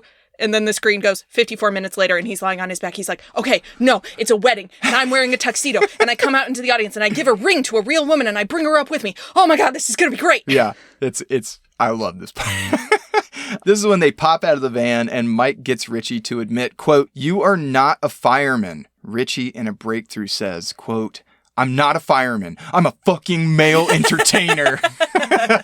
Who are you, Richie? The answer to his question. Once again, we're kind of making the subtext text where literally someone is like, who are you, Richie? What is it that you do? What is it that you're passionate about? And he says, entertaining. I am a male entertainer. That is who he is fundamentally. And to follow it up, Mike explains that Pony was never a routine, but a way of imagining what he would do to a girl that he liked and being inspired by that feeling, right? So it was always on some level improvisational. It was like a way to channel his inner feelings and his self. It wasn't just a choreography that he memorized for a song. Mike is carrying over his transformative lessons from the first movie to the guys here and now. And here comes one of the best scenes in the movie, in the franchise, where the dudes... In all film. In the history of cinema, where the dudes all convince Big Dick Richie to enter a convenience store and make the day of the bored clerk inside. Quote, "Show her that big, beautiful heart," they say encouragingly, before all cheering from the glass facade. Of course, Backstreet Boys' "I Want It That Way" plays, and yes, I do think it's funny that it famously includes the line, "You are my fire," after Richie realizes that he is not a fireman. I do absolutely love how the boys are cheering from outside. This is an amazing, amazing scene. Yes. Yeah. So I found a pretty good breakdown of this scene and the sort of dynamics that are at play in it in a Substack article by a writer named Jason Stanford. And again, we're like a quarter of the way through the movie at this point, but this, I think more than anything else, is like the climax, so to speak. Everything from here on out is sort of gravy. This scene tells you what this movie is about. This is kind of a long quote. "The true genius of Magic Mike XXL is that it clarifies that men are responsible to each other in overcoming outdated, unwanted, and ultimately destructive male roles, i.e. toxic masculinity. The thesis is that men have been taught that feelings are women's work, and that many men are finding salvation not in turning their girlfriends into de facto therapists, but in joining men's support groups. The conclusion that men need to rely on each other to free themselves of toxic masculinity is best depicted in the best scene in Magic Mike XXL. The ostensible task set before Manganiello is to make the lady working at the counter smile. Spoiler alert, she does, and it's sweet. But what is really happening here? Channing Tatum encourages Manganiello to embrace his true nature as a male entertainer and sends him in alone to face his challenge. The Kings, likewise, encourage him. There is no teasing, there is no sarcasm. They love their brother and want him to succeed. This takes us 22 seconds into the scene, at which point the woman is ignoring him while she texts. Nevertheless, he persisted. The opening strains of I Want It That Way by the Backstreet Boys inspire a muscle memory as he improvises a new routine, this time without a costume. He is spiritually naked in front of this woman, and more importantly, in front of his closest male friends. He bends over, but at 43 seconds, she's still ignoring him for her phone as they watch from outside. A minute 20 in, and he's rubbing a water bottle over his bare, muscled arms. She stares with a blank expression. His friends are riveted, pumping their own muscled arms in encouragement. He levels up, mimicking ejaculation with the water bottle before dousing himself with what's left, eliciting celebratory whoops from his friends. Woo! The cliffs of Dover show more reaction to the crashing waves than does this young woman reveal to the bare-chested Adonis dancing for her pleasure. This is an artist. That line kills so funny. me. Then again, in a deft choice by the surprisingly male men who wrote and directed this movie, the point is not any chemistry or attraction between the man and the woman. The stakes here are his transformation from a fake firefighter to real man. And secondarily, the relationship among the men who, it should be noted, never once target the woman with verbal abuse or insist that she smile just to make them happy. He dances for her, ever closer to the counter. His friends rally forward, mouths hanging open in delight, their focus on him and him alone. 2 minutes in, he is mimicking missionary on the floor, drawing her to lean forward and peer over the counter. 5 seconds later, he's up, smiling flirtatiously at her and asking, "How much for the Cheetos in the water?" 3 seconds pass. He has put himself out there, and he stands alone, but as himself at last. The music crescendos, she smiles, and his friends cheer at their friend's triumph. Women are tired of telling us to come get our men, and it's high time we do so. It is not the responsibility of the counter lady to encourage his transformation from lost boy to self-actualized man. He must dance with them that brung ya, in this case, the kings of Tampa. The men in Magic Mike XXL do not look to women for emotional labor. They do their own work and offer support and accountability freely among themselves as men on the same journey, in a frozen yogurt truck headed to a stripper convention in South Carolina. We all get lost along the way. In fact, you could argue we were born lost, but it's not mommy's job to make us men. The men in Magic Mike XXL do the emotional labor to help each other grow up, and I want it that way too. Nice. And a quote that I have for you is Ken, who says, "That was spiritual, man." It was so spiritual. And it was. It was so beautiful. So yeah, that was a long quote, but what I took from it is this idea that this scene is important because it's about men supporting men in their growth and transformation. Mm-hmm. And it's moving away from this idea of men relying on women to do the emotional labor of encouraging them. And so the scene hinges a lot less on will she smile or not. Mm-hmm. Because by the end of this routine, it really doesn't matter because the boys outside are going nuts. Yeah. And like, I was already in it. And the fact that she does sort of crack at the end is it's really funny and charming. And it's nice. But I think that the performance itself, the act of becoming, a new routine. And I love the part where this guy pointed out that Richie's not wearing a costume. Yep. He's being himself and improvising to a song and just being sexy and like being comfortable with who he is. And I think that's more than the dance moves, more than the gimmicks with the water and the Cheetos. That's what gets her to smile. That's what gets the boys outside so hype. Yeah. Is he's being authentic and true to himself. Yeah, and he's stepping away from this fear that sort of implied Dallas has put on him that, if you try to perform your masculinity in any other way than the one that I, as daddy patriarch, have assigned to you, you are doing something wrong. Mm-hmm. It's just him being like, no, I can trust my own instincts. Mm-hmm. I do actually know what I'm doing. I am an expert in the field of male entertainment. Yeah. I know how to make an audience happy. Yeah, I mean, it's a reawakening after coming out of an abusive relationship. Absolutely. It's like, yes, I can trust myself. You yeah. know? And so it was spiritual, man. Yeah. I think in this one specific circumstance, I actually think Ken is frequently right up to a certain point where he is denying medical science. But saying like watching you embrace yourself fully and self-actualize is at least in part a spiritual process. Yeah. And it is cool to see your friends go through a process like that. And the guys all agree. In fact, they're inspired that they can do it too and reinvent themselves as Tito throws their old costumes out of the truck as they're driving, which is irresponsible. But yeah, and they're littering, which is not good. Symbolically important. The problem is Tobias's druggy ass is the one who's driving now. They're still on Molly. Yeah. To be very clear, they are all still on Molly. They are still on Molly. And in the scene prior, Tarzan was driving and refused like a responsible adult. But Tobias did take Molly and now he's driving. And so Ken leads a lovely prayer of team unity, of course, where he instructs them all to close their eyes because they're Everybody praying. Put your hands in, close your eyes. I can feel all of our energies together. Tobias, get in here, man. Yeah, Tobias. Come on, Tobias, you're part of the team. He can put a hand in and keep a hand on the wheel. That's fine, but he also closes his eyes like a dipshit. And it's a beautiful moment until he wrecks the fucking truck. Yeah. Tobias hits his head hard and needs to get stitches at urgent care after suffering a concussion. But don't worry, though, because as mentioned earlier, Ken is a level 3 Reiki healer.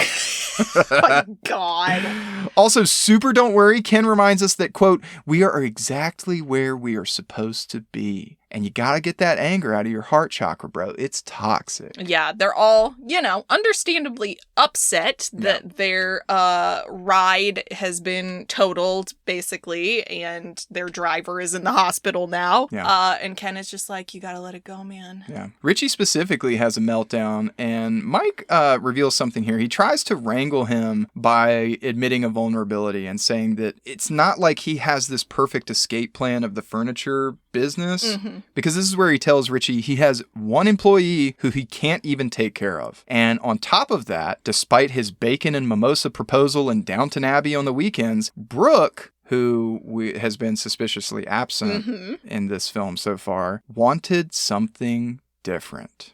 Yes. So the only mentions we really get of Brooke up to this point are at the beginning, we see Mike get ice cream out of his freezer that has a sticky note on it from Brooke that he takes off and throws away. And when he first shows up to go on the trip with them, they're like, hey, is Brooke cool with you coming? And he's like, I'm just worried about if you guys are cool with me coming. Ha ha ha. We're deflecting. Yeah. And this is where we learn that part of what is motivating Mike at this moment is that he and Brooke have broken up. Right. But Mike is determined to keep going, and that's kind of the point that he's explaining to Richie. It's like, we don't need to just quit. Yeah, because Richie is catastrophizing, going like, it's over, man. Yeah. Game over, man.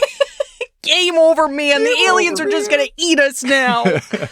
But never fear, because Mike has the horrible idea to ask for help. Horrible idea or the best idea? The best idea to ask for help from an MC that he knows in Savannah, Georgia. Shout out Savannah, Georgia, one of the spookiest, funnest, weirdest places on the East Coast. The perfect place to go if you need to meet a ghost. Enter Jada Pinkett Smith. A.K.A. Rome, this very strange madam who wordlessly makes out with Mike when they see each other. Oh, we need to do some scene setting here. Yeah. So they go up to this giant house. Southern it's a Gothic mansion. Very Savannah house. And there is a guy at a podium on the outside, and these scruffy boys in their sweat shorts and cut off arm tank tops whirl up with their duffel bag. And Mike is just like, can I go and see Rome? And this man who is impeccably dressed at a podium outside a house where there's obviously a party happening inside is like, are you on the list? He's got a fucking earpiece and he looks like he's Secret Service or something. This is clearly a very swanky place. This is Black Jason Statham out front. Mike is just like, tell Rome it's Mike. She'll want to see me. And they go into this and house. She does.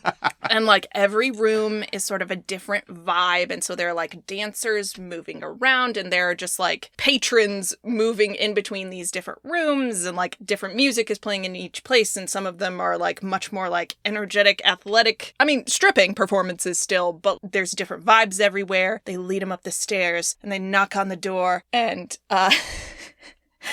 so the door opens. And there's another guy in this room with Rome, and she just walks up to Mike, makes out with him. No words spoken yet.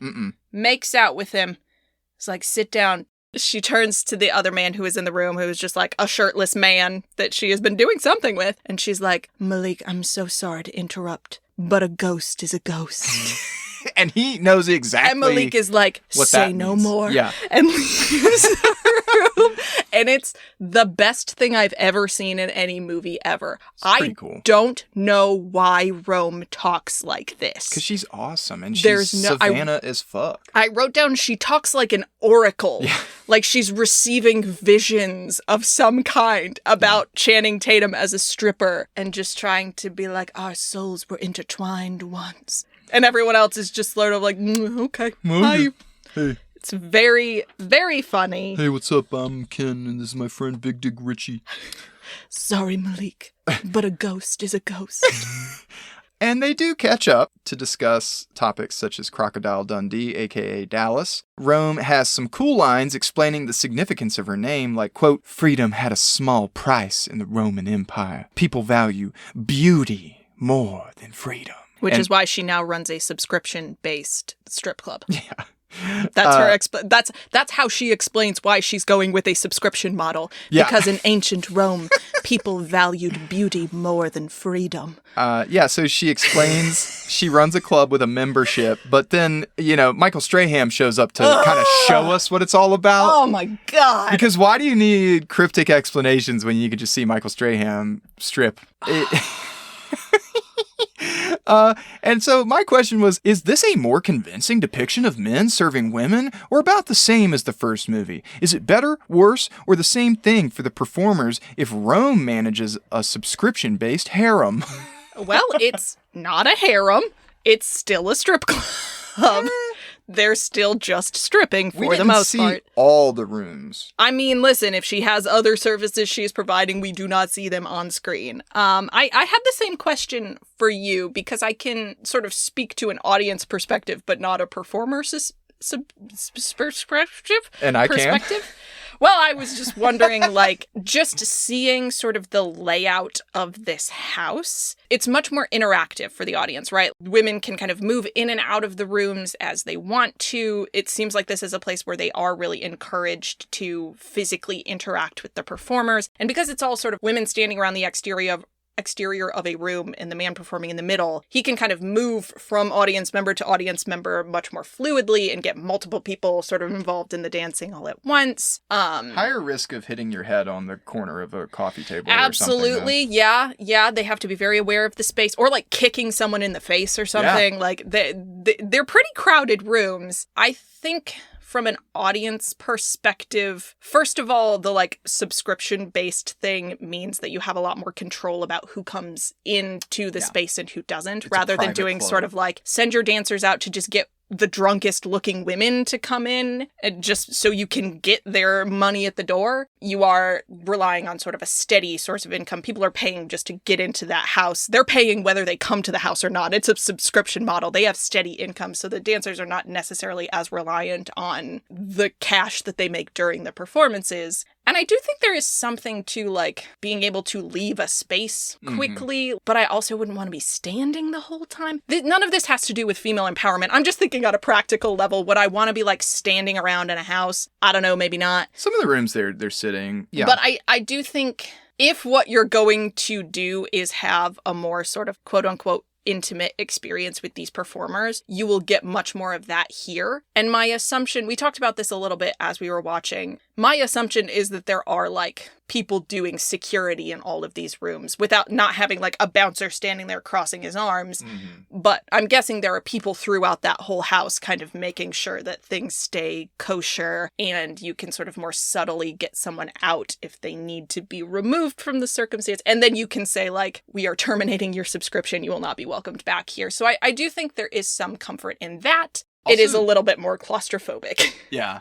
And speaking of security throughout, you had a good point, because there's we see at least one female performer in the mix. So yes, there are female performers as well. This is inherently more of a queer-friendly space. And potentially some of the security is just plainclothes women in the crowd that can diffuse most likely, situations. Yes. And I think that's really smart. It's always better pay and a little bit safer to work at a private club as opposed to just a place where any old drunk idiot can walk in. Mm-hmm. So yeah, all of that's good. And we just don't know enough extra about Rome to do a full-on comparison between her business practices and Dallas's. But what we do know makes her seem better. And she's extremely dismissive of Dallas as a business owner, right? She calls him just all sorts of, derisive things. Well, so and we know part of what we have learned about Dallas in this movie is that he has such a level of control over what his performers are doing on stage. They're not really allowed to express themselves to any real extent because he's we know what the tried and true model for making money is. Whereas we hear from Andre, a character we haven't met yet, later, that Rome really encourages the performers to work in whatever their interests are because they have a steady source of income coming in. So if they try something on a night and it doesn't really land very well, they're not out a bunch of money. And the way that she, as the MC, interacts with the crowd is very different from the way that Dallas interacts with the crowd. Dallas is very, greasy because he's being played by Matthew McConaughey, but all of his idea of, I know what this audience wants. They want a bunch of men to come up on stage and prove that they got the big dick, and they'll take care of these women instead of those shitty husbands they've got at home. Whereas just the way that Rome interacts with the crowd later is more personal. She's really encouraging people to like talk to each other, having the focus be on like, are all of the women here having a good time? Are we being supportive of each other? Are the performers listening to what you want? Yeah. Things like that. Yeah, it's hugely different to have Rome speak to other women, a woman speaking to other women in the crowd and affirming them as queens and asserting that like what they want is of chief importance here, and these talented performers are here to help. Yes. And I actually think the Michael Strahan performance, because we don't just see Michael Strahan, there are other performers we get to see in this sequence, and they are all very good. But we linger with Michael Strahan for a long time, presumably because they paid a lot of money to get him on screen. And boy, is he good at strip dancing. Who knew? I mean, that doesn't actually surprise me. It seems like a lot of football players would probably be pretty good. But the way that they frame this scene, I think also illustrates the difference between the ethos in this place versus whatever the place that the Kings of Tampa were performing with Dallas in. So, first of all, it's showing him dancing with and sort of for, and it does bear noting, everyone in this building other than the Kings of Tampa who come in are black. So all of the performers and all of the women in the audience. And this woman that Michael Strahan's character is dancing with is also larger. And so we mentioned before that sort of body shamey moment from the first movie where like Richie hurts his back trying to lift up a woman who is maybe very slightly above like a size 4. She might be like a size 6 or something in the movie. It's like, she's so big he hurt himself lifting her. Not happening in this scene. Michael Strahan just kind of flinging this woman around the screen. And the sequence ends. It's a very good sequence. He's making like real intense eye contact with her throughout it. And it ends with him giving her a hug, which I think is really interesting because I assume that is not necessarily a standard practice, but it is both showing that he as a performer understands the sort of emotional intensity of the exchange that he just had, instead of being like, all right, give me the money now. Right. Hand me the money. Being like, hey, we just had kind of like a moment together. You're a person. I'm a person. We're kind of stepping out of this like fantasy moment we were in. Are you good? How are you feeling? Are you okay? And then they sort of part ways after that, rather than him treating this as sort of like a down payment on future sexual activity or a way to just like get a bunch of money out of her. We see a performer treating a performance as like a moment with real emotional weight for both of the people involved. That is so fundamentally different than what we saw, in particular, Adam doing in the first movie. Michael Strahan's not the only famous face that we see here, though. Nope, we're about to see another. Because also, Donald Glover is here, just he sure is. spitting a free to Caroline to remind her of... Caroline! Just to remind her of how beautiful she is. She's a beautiful queen. Again, I want to describe what's actually happening here. So Rome walks in and is like, we've got another person about to come up and we're going to need an audience volunteer. Donald Glover walks down a staircase like he's in a Cinderella movie. And he's like, oh, you. Come here. And, you know, he picks this sort of like shy looking woman out where like her friends are like, we brought her out to have fun tonight. Go. Yeah. And it's like, okay, tell me about yourself. What's your name? You know, where do you work? What do you like to do? Tell me about something interesting. He learns about her grandmother, and then he just makes up a song about her on the spot. Yeah, and I just noted here that I think this is way different than Dallas's bullshit. Because, as you mentioned, the crowd is involved, and it's all about helping her feel better, we discover, after a divorce. This is a very sweet scene where afterwards the boys all kind of pair off and compare industry notes. Rome asks Mike why he's here. And then he explains that they want to have one crazy night at the convention, to which she interrupts him, appalled that he would bring up that bullshit convention in this house. She thinks he walked out on her 8 years ago. He thinks he was exiled for, quote, taking a job. So here we have another sort of moment of miscommunication where someone's mad at Mike. Mike doesn't quite get it. He doesn't quite understand that he has done something that they could take personally as an affront against them. And she says he doesn't deserve any favors from her. He explains that if he doesn't really want a favor, but an excuse to, quote, put all this shit between us to bed. So once again, we see Mike just doing the equivalent of like, just punch me. Just like, let's get it over with. Like, let me take my punishment or get your vengeance or whatever. Yeah. What is implied is that he worked for Rome before and they had maybe something that she was interpreting as a more personal relationship at that time. He left temporarily to do a job for Dallas, and when he came back, she had locked him out of wherever they were living at the time. Right. Kind of, it's one of those where it's like, it's kind of unclear who exactly is in the wrong, but it sounds like maybe they were not communicating well with each other in the past. Yeah. I thought that line about put the shit between us to bed was interesting because you could take it as like just between Mike and Rome, or Mike might just mean between him and the whole gang. Like he's trying to set things right on a sort of larger scale. Yeah, I think his sales pitch to Rome is, let's sort of use this as an excuse to make up with each other and move past whatever the conflict was. But the larger metaphor is the reason that all of these characters are going to this convention is to end this era of their life on a high note. Yeah. And so sort of like caught between a decision that she has to make, Rome summons the queens to make a decision about her ghost. Should we leave him in his grave or give him a chance to be resurrected? Does Mike got any magic left from his days as white chocolate? Spoiler alert, he do. He sure does. He's good at his job. Yeah. After dancing up a storm, Rome loans Andre to take the boys wherever they need to go. And the car. Yeah, Andre's more not just importantly, carrying them. the cars. Andre, a.k.a. Donald Glover, to drive the boys wherever they need to go. And we're headed to Charleston. Woo! At this point, it seems like Rome isn't going to help any further. And, that's okay. At least, they've got a way to travel, right? With the van being in the shop or whatever's going on with it. And in this scene, I love this. Ken is in the front seat and Andre's driving, and he's extremely complimentary of Donald Glover, the artist that they're listening to on the radio. And he says, Andre, this Donald Glover guy is great. Yeah, you sound just have you ever like heard him. of Childish Gambino? I think his stuff is really going to take off. Anyway, they commiserate about how hard it actually is to be competitive in the music or entertainment industry. Andre explains that even if his EP blew up overnight, that he might keep dancing for Rome on the side. He says, quote, think about how many girls I meet every night for free. For free. I don't have to buy dinner. I just have to sing. Think about how many men they encounter who don't even ask what they want. All we got to do is ask.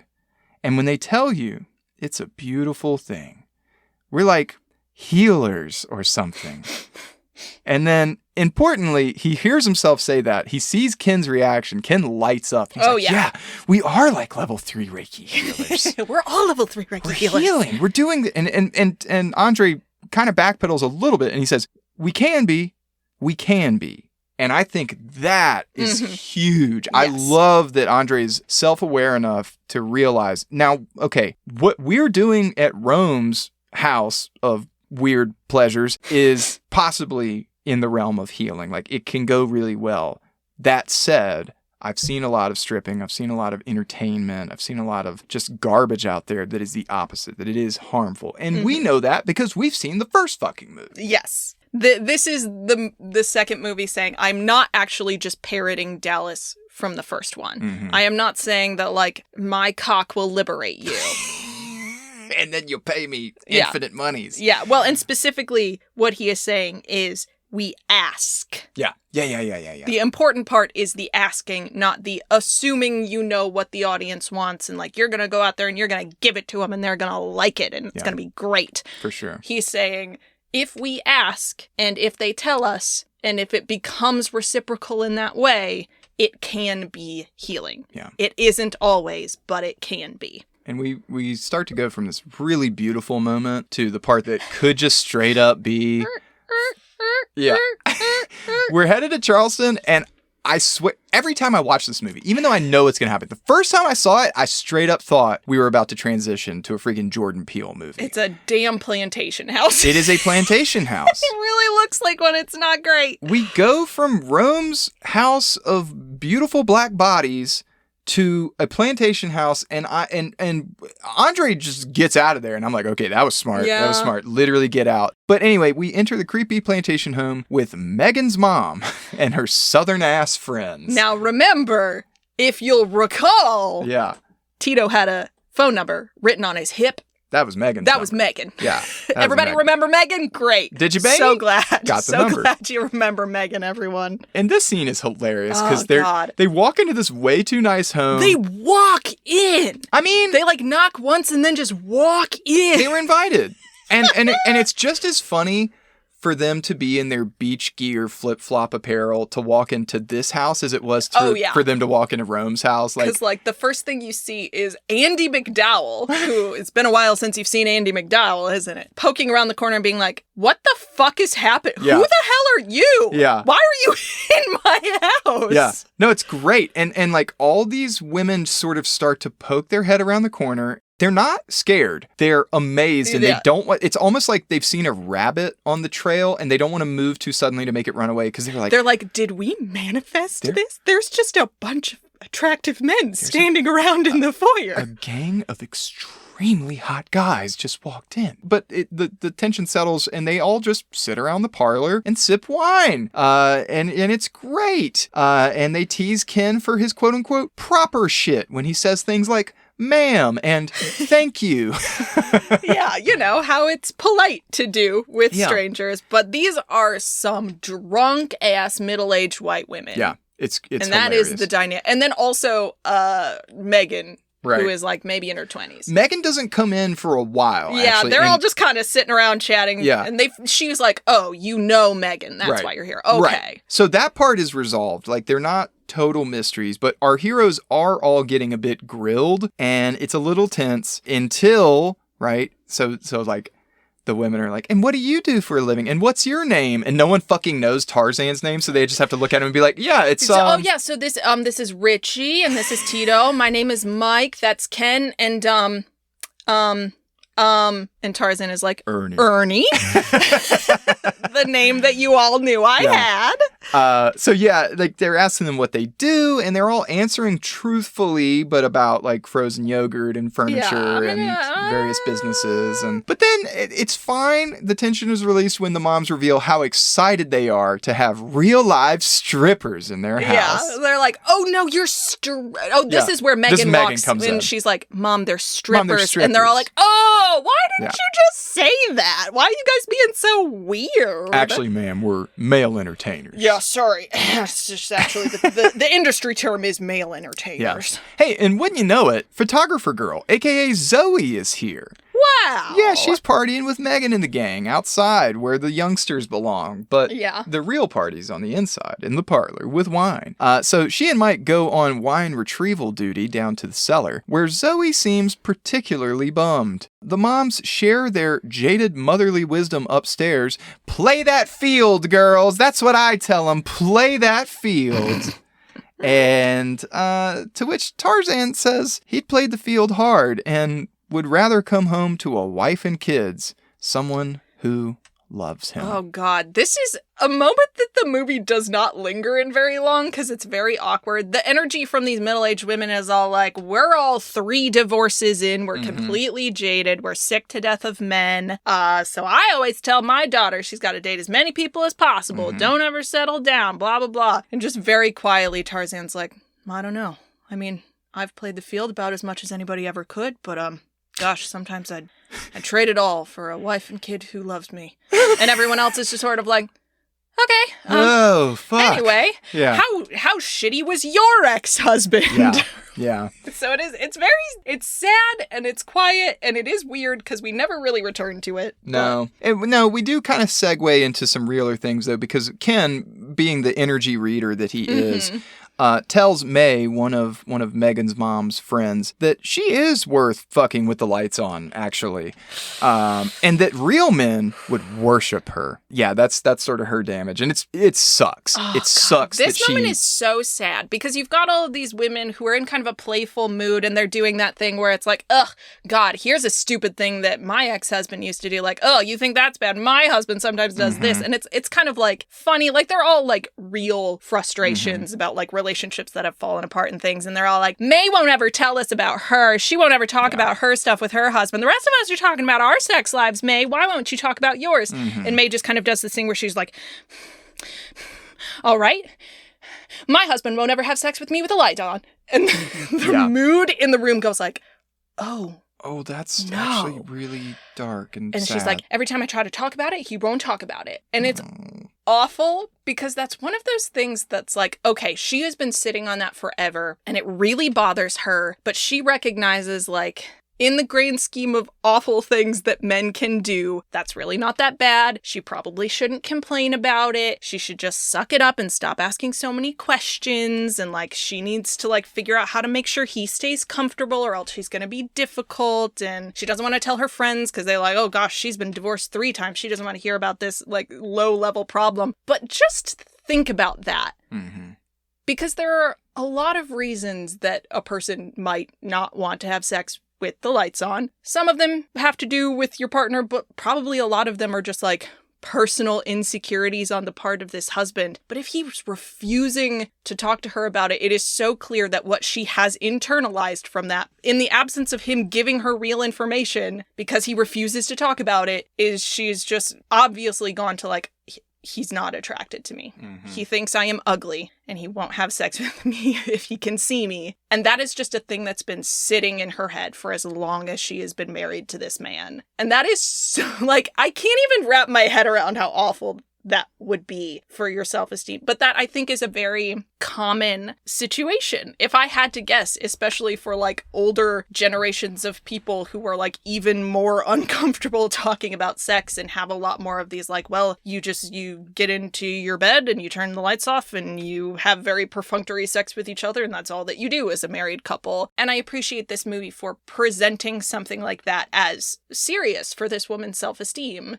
And also saying like, yes, obviously there are worse things that could happen to you in your life, but something that seems relatively small like that is still harmful and is still worth taking seriously. And if that is something that is happening to you, person in the audience, take this next part to heart because Ken is about to have something to say about that. Yeah. I mean, Ken suggests that she reveals her fantasy and make him listen. Right? Like assert that what you want is important and that he needs to listen to her. And to sort of reaffirm that, Ken sings Heaven a cappella and starts dancing with May. And it's very sweet. It's reminiscent of that Strahan sort of dancing with the person in the audience and then hugging her, right? They all sing together and May smiles while straddle hugging Ken. And it's very intimate. It's very cute. It's a little sexy. It's nice. Yeah, this isn't one of those scenes that answers that question we posed about the first movie, which is like, can fantasy actually be a step towards actual empowerment? And I think this is a good example because like Ken is not saying, leave your husband for me right now. No. What he is saying is, I look at you and I see a person who deserves to have their desires taken seriously. Yeah. And I'm going to like give you a taste of what that could feel like in the hopes that you will take this energy with you and have this hard conversation with your husband and empower you to say, if he really, really isn't going to listen to you, you have a right to seek out perhaps someone who will. For sure. Afterward, Megan's mom, quote, pops the hood on Richie and just takes his shirt off. She takes his shirt off. Just wants to see what's going on in there. While Zoe, or Dolly Tits, as she's known on the drag circuit, eats cake by herself. When Mike finds her in the kitchen, he wonders what is really eating her. Because she is just in a bad mood. She's in a mood. But apparently a photographer in Miami who thinks that she has, quote, an eye, offered her a job and a place to stay. And it's probably all for the low price of her bodily autonomy. When she saw Mike Lask, she was like, oh, I'm traveling to New York soon. Right. And he was like, oh, okay, good luck. And so when he sees her here, he's like, I thought you were going to New York. What's happening? And she was like, well, I met this photographer in Miami. And he was like, yeah, you should come and work with me in New York. And like offered me a place to stay. And Mike was like, yeah, and you just had to not tell his wife about it, right? Yeah. And she was like, yeah. Yes. Yeah. Because shoves cake into mouth. Yeah, I just read that Mike is all too familiar with that story or that dynamic. Like, he's been on. You have to be a secret. Yeah. This is another thing that I sort of appreciate because we have that line from Andre about, you know, women have to put up with all this bullshit from men. The first movie really didn't, I mean, other than in the form of Adam, I guess, but it didn't really show like the kind of things that might lead women to not be particularly happy about men in general. And this movie is giving us multiple different examples of, again, not like the most traumatizing, violent things that could possibly have happened to these women, but like it is really, really harmful for a man to dangle career progress in front of someone in exchange for sexual favors, and also follow that up with, I think it would be inherently shameful and ruin the parts of my life that I think are valuable for me to be seen anywhere with you. So not only am I going to hold your career hostage, I'm also going to make you feel like a dirty secret. Mm-hmm. And those are also like really damaging to your self-esteem. Yeah.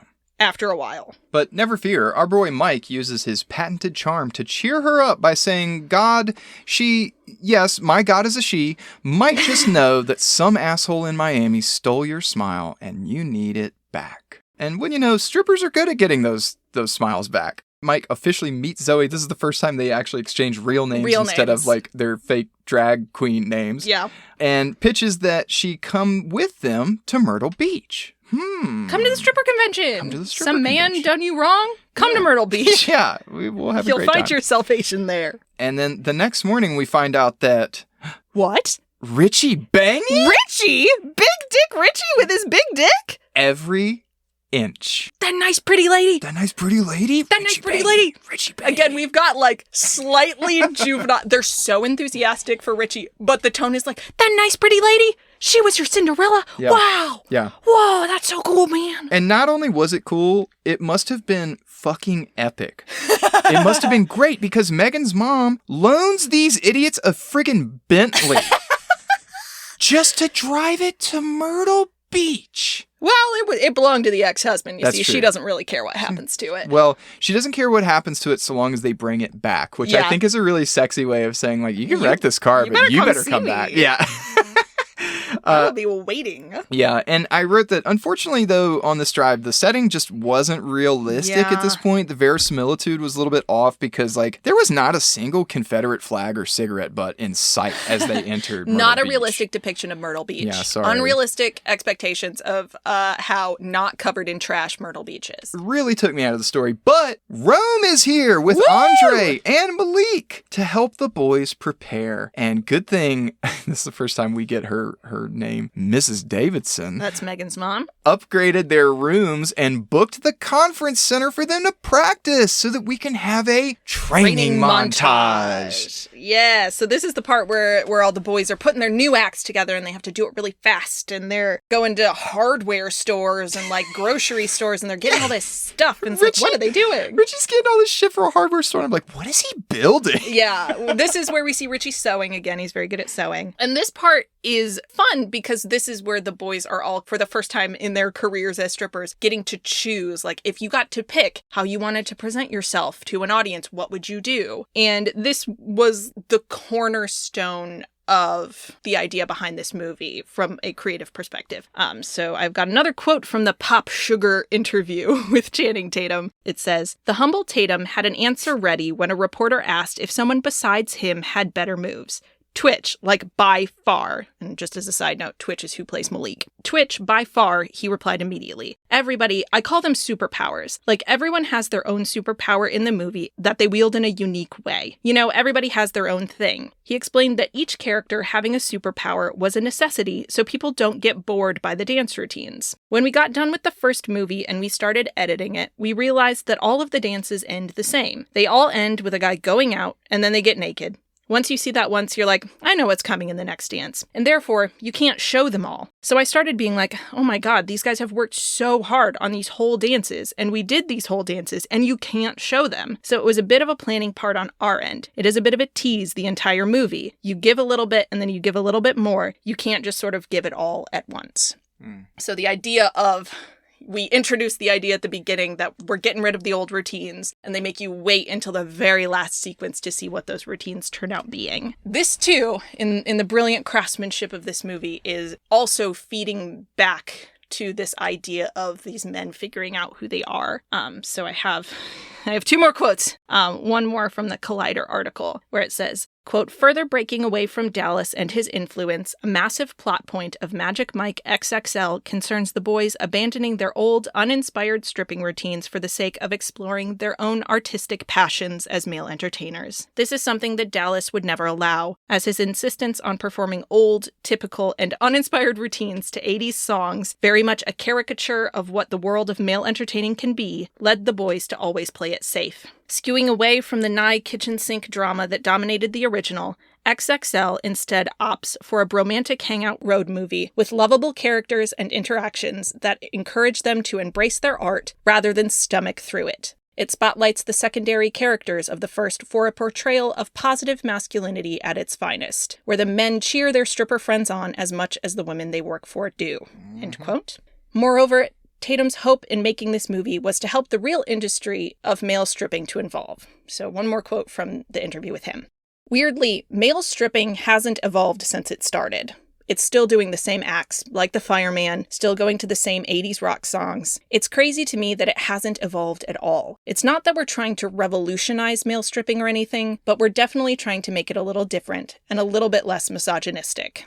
I'm not trying to get very meta about it because at the end of the day, it's just for fun. Yeah. So it's interesting to me that part of the outreach that this movie wanted to do was not just like, let's actually make something that's like sexy and empowering. It's also like, hey boys, you don't have to keep doing the fireman if you don't want to. Yeah. If you want to dance to Candy Shop, you can. It's allowed. A lot of this movie is getting at the heart of like, hey boys, you've been taught toxic behaviors in a variety of different cultural arenas, like punching each other instead of calming down and having an important conversation. And you've been taught really limited ideas about what makes you valuable or attractive. Mm-hmm. And so if that's all you can summon up are these stereotypes when it comes to performing, then you're not opening your mind to the creativity and like the authenticity of yourself as a male entertainer or whatever it is that you're trying to embody. So I think it all ties together. Break free of the roles that were assigned to you by Matthew McConaughey. Absolutely. Embrace your individuality. Absolutely. And it's worth mentioning when we were looking up who Twitch was, RIP to Twitch, tragically passed in 2022. Because I will say the freaking mirror dance scene at the end. It's so cool. It's so good. It's crazy. Like, I mean, he's obviously was a very talented performer. So RIP Twitch. Retiring for the evening, this is, I believe, the night before the big show. Yep. Tito wonders if his yogurt dreams can actually work out. And to kind of calm him down and sort of provide him with some comfort and support like we were talking about, Mike offers to help him make his dreams a reality and sort of look over the books and his business plan and all of that stuff. And this is where Tito says to him, I get why you left. And he kind of just leaves it at that. Yeah, I am glad that someone said that to Mike because we make a point with Ken earlier of being like, the frustrations of the other men were very real. It did feel legitimately like Mike had sort of abandoned them, but it is good to have someone swing back the other way and be like, it was also understandable. Yeah. You don't need to feel guilty about that. Everyone's decisions made sense. Yeah. Tito is one of the least developed characters in both of the films, but I do like him. Yeah. He's very sweet. Is like relentlessly just kind and sweet. Just a sweet boy. So the next morning is the day of the convention, but oh no, there's no spot for the boys. Because Dallas was the one who handled signing them up for shit and nobody called the convention to be like, hey, we're going to be there. This scene is also great. Elizabeth Banks is in this movie for all of 14 seconds and she makes the most of every single one of those seconds. Yeah. It's so wild because they walk up and she's like, ugh, Again, we've got another woman being like, do my eyes deceive me? Are you really here? Yeah. Could it be you? Is that Mike? I thought you were gone, but you've returned. And she's like, I don't have a space for you. Yeah. I couldn't possibly. You didn't sign up in time. And then Rome walks up and is like, could you make space for me? And they have this moment where they're like pressing their foreheads together and looking at each other like, I missed you so much, I know. And then she's like, this woman taught me everything I knew. Yeah. I'm going to find a space for you. I'm going to give you the 10 o'clock spot. That is a money-making spot. I expect you to make some money in that spot. And then Elizabeth Banks like shows up for 2 more seconds later and then she's gone. No, that's it. She's just here to have a great time, almost make out with Jada Pinkett Smith for like 2 seconds.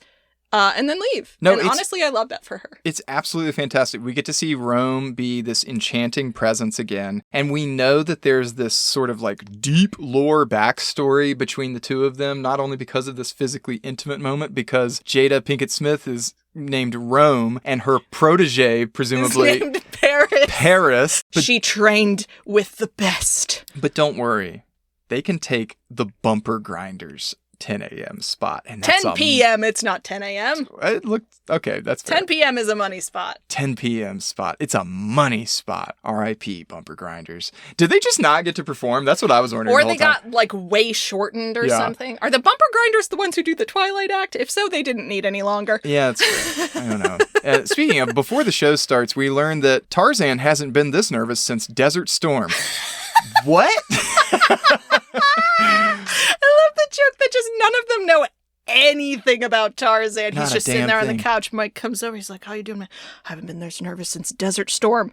Yeah. You were in Desert Storm? And I guess that's why he's not so nervous about like getting out of the industry. He doesn't need to become an artist. He's just sitting on that military pension, I assume. Famously wealth-producing military pension. He gets to join that, what's that bank, that special USAA. bank? He gets to join USAA and That's so exciting. Get a good home loan. More importantly, this scene, he and Mike don't need to have a quote-unquote moment. Tarzan tells Mike that. And he straight up says, I didn't call you to fuck with you. I called because I missed you.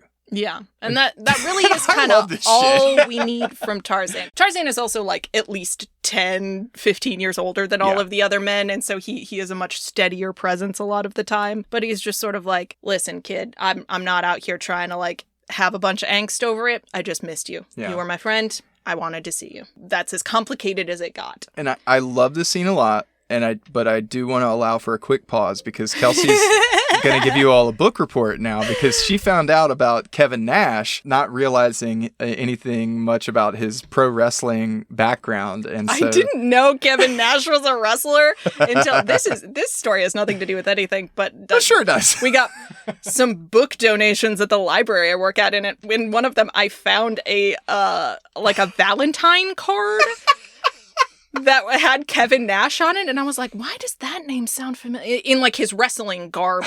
And so I looked it up and I was like, the guy from Magic Mike? Yeah. And then as soon as you Google him, you just find out all of the like cool stuff that he has done in his life. He's just like a real solid guy. His IMDb synopsis is like, he's a social activist and he was like deeply affected by, one of his earliest memories is his father crying after the JFK assassination. And he remembered being really affected when he learned about the work of Martin Luther King Jr. and was very affected by his assassination as well. And that influenced a lot of the work that he has done moving forward. And I was like, well, that's already cool. But according to Wikipedia, which is where I got this quote from, but you can learn a lot about this story in a lot of different places. Kevin Nash, along with another wrestler from the late 90s called Scott Hall, are like... sort of double-handedly, single-handedly, whatever you'd call it, responsible for like, now listen, wrestling is not a good industry to work in still, but like the level of protections that workers in like the WWF have, or WWE or whatever it's called now. It's E now, but it used to be at least 2 separate major organizations, WWF and WCW. And so there was a lot of like dynamic between people switching back and forth. Who was in what organization at what point. And he like did something pretty interesting here. Yeah. So he sort of helped spearhead a lot of the labor protections that workers in the world of professional wrestling have. And you can sort of look up the specifics if you'd like to. But basically, here's my quote from Wikipedia. Nash jumping ship from WWF to WCW in 1996, along with Scott Hall, has often been cited as the main reason reason behind Vince McMahon's decision to start offering downside guaranteed contracts to all of his talent in order to avoid a mass exodus of his talent roster and compete with the WCW. The decision proved to be a boon since it changed the salary structure for the WWF wrestlers and helped increase the pay scale for the industry. McMahon also acknowledged in 1998 that letting them defect to the WCW made him start offering guaranteed contracts. Nice. So you can kind of look up what all those terms mean if you want to, but basically the agreement that Kevin Nash and Scott Hall had with the WCW was like, you're going to hire us in at a particular rate, which was much higher than what they were getting paid before. And if you bring in new wrestlers who don't have our level of star power at a higher rate than us, you then have to increase our salary to match those. And that sort of became an industry standard that people were able to negotiate for because Kevin Nash and Scott Hall paved the way. I just thought that was an interesting connection to the sort of thread of labor disputes that's running through these movies. Like, oh, it's so interesting that Kevin Nash was involved in this project when that's part of what he does in real life. It's very cool. Absolutely. Anyway, Kevin Nash, look him up. Kevin Nash.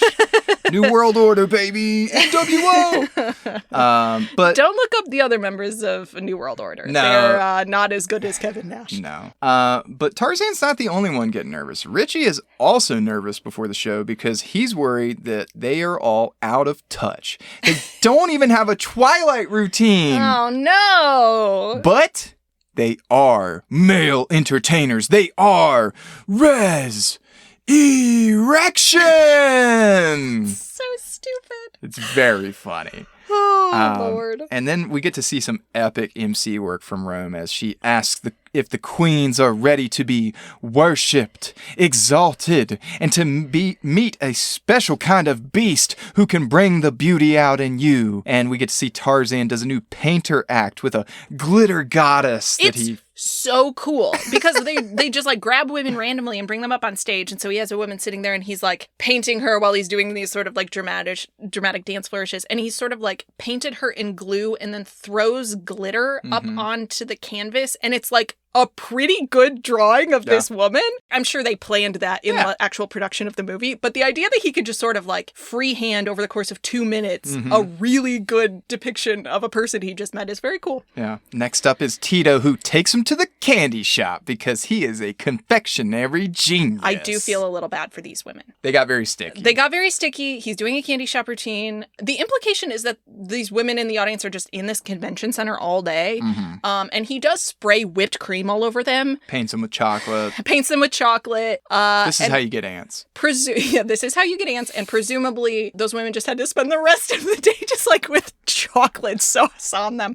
We paid attention and we were like, what do they look like in the next scene? Oh, okay. It looks like someone gave them some wet wipes. Yeah, like they showed them later and it's like, okay, clearly like the most of the stuff is not on them anymore. But I would not be happy if that had happened to me. Next up in the showcase, we have King Ken, who asks the ladies what they want and how it feels so soulfully, so sensual. He's not just a doll anymore. He's a performer and he can sing. He's not just meant to be seen, but to communicate and to create connections, to heal. Oh. Yeah, at a level of 3. Level of 3. Yeah, that's pretty good. And guest performance, Andre shows up to reaffirm the ladies all deserve just a little commitment, to which we then cut over to Richie, who gets to manifest his dream from the bus. He shows up in a tuxedo to marry a woman in the crowd. It's legally binding. Yep. I guess. It's a big, like, ring pop ring. But then he shows us all the 6 sex swing that he built to consecrate and penetrate to a 9 Inch Nails song. I think this is crazy. This is what he was building with all that shit from Home Depot. Yeah, it's just sort of a swing, but he has strapped this woman's arms and legs. And she has to stay there all week. She is spread-eagled.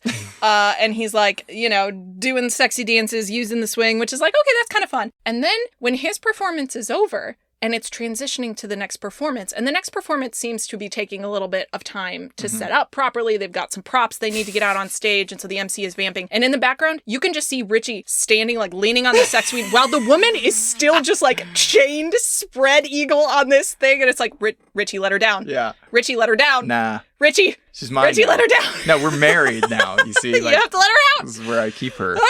Finally, we reach our ultimate climax here, where Zoe, who did decide to come to the convention, is and just one conveniently is in the front row. Yeah, is one of two people that gets called up on stage for the aforementioned mirror dance. Yes. Featuring Magic Mike and Malik, who do this wonderful, fantastic job of being each other's reflection in this, like, mirror frame. And so they're doing identical movements. Yeah, dances across from each other. It's really cool. It's really, really cool. I just wrote down Oreo in all caps. Is that the song? I believe that's the song. Okay, all right, because one's black and one's white, and then but anyway, and then there's a big dance party at the grand finale. Luda, all I do is win, no matter what. Win, and it's manifested by them being on the boardwalk. And again, I must remind you, Myrtle Beach. On July 4th. And don't worry, Tobias even shows up for the winner's parade down the boardwalk. Big celebration, fireworks. What more do you need? It's a perfect movie. Roll credits. We're done. Magic Mike XXL. Woo! Woo! And importantly, Zoe gets her smile back. Oh. She makes her very happy that Channing Tatum really fucking flings her around. They're being very athletic. And I was like, I think part of the talent of being a male stripper is knowing how to avoid smashing someone's head against the ground or like miscalculating them and throwing them too far or something. Because he is like flinging her. Yeah. Like onto the ground at certain points where I'm like, that's a concussion. Right. That woman's neck is broken, but they never are. They know how to do it right. They've practiced a lot. They've broken a lot of necks. I think we can safely assume. Oh, Lord. But he makes her happy with no strings attached. He does. Just did it for the pure joy of making another person happy. And that's what happens in that movie. Yep. And it's all done now. I do have a final thoughts? question. So we've already talked a bit about the female empowerment angle here. And I do think genuinely this movie does a much better job of centering female audiences and talking about the actual process of like, how do we make an environment like this empowering for the people who are in it? And the movie sort of says, ask women what they want and listen when they tell you, and also create a space where male performers can bring some of their own personality and goals and dreams to the experience. And that's how you do it. I didn't pull the exact quote, but one thing that Channing Tatum talks about is that when like fans come up and talk to him about these movies, he gets way more questions from men than he does from women, because women are often just like, that's awesome. He's like, thank you. And that's the whole interaction. Whereas men are like, is it like, how does it work?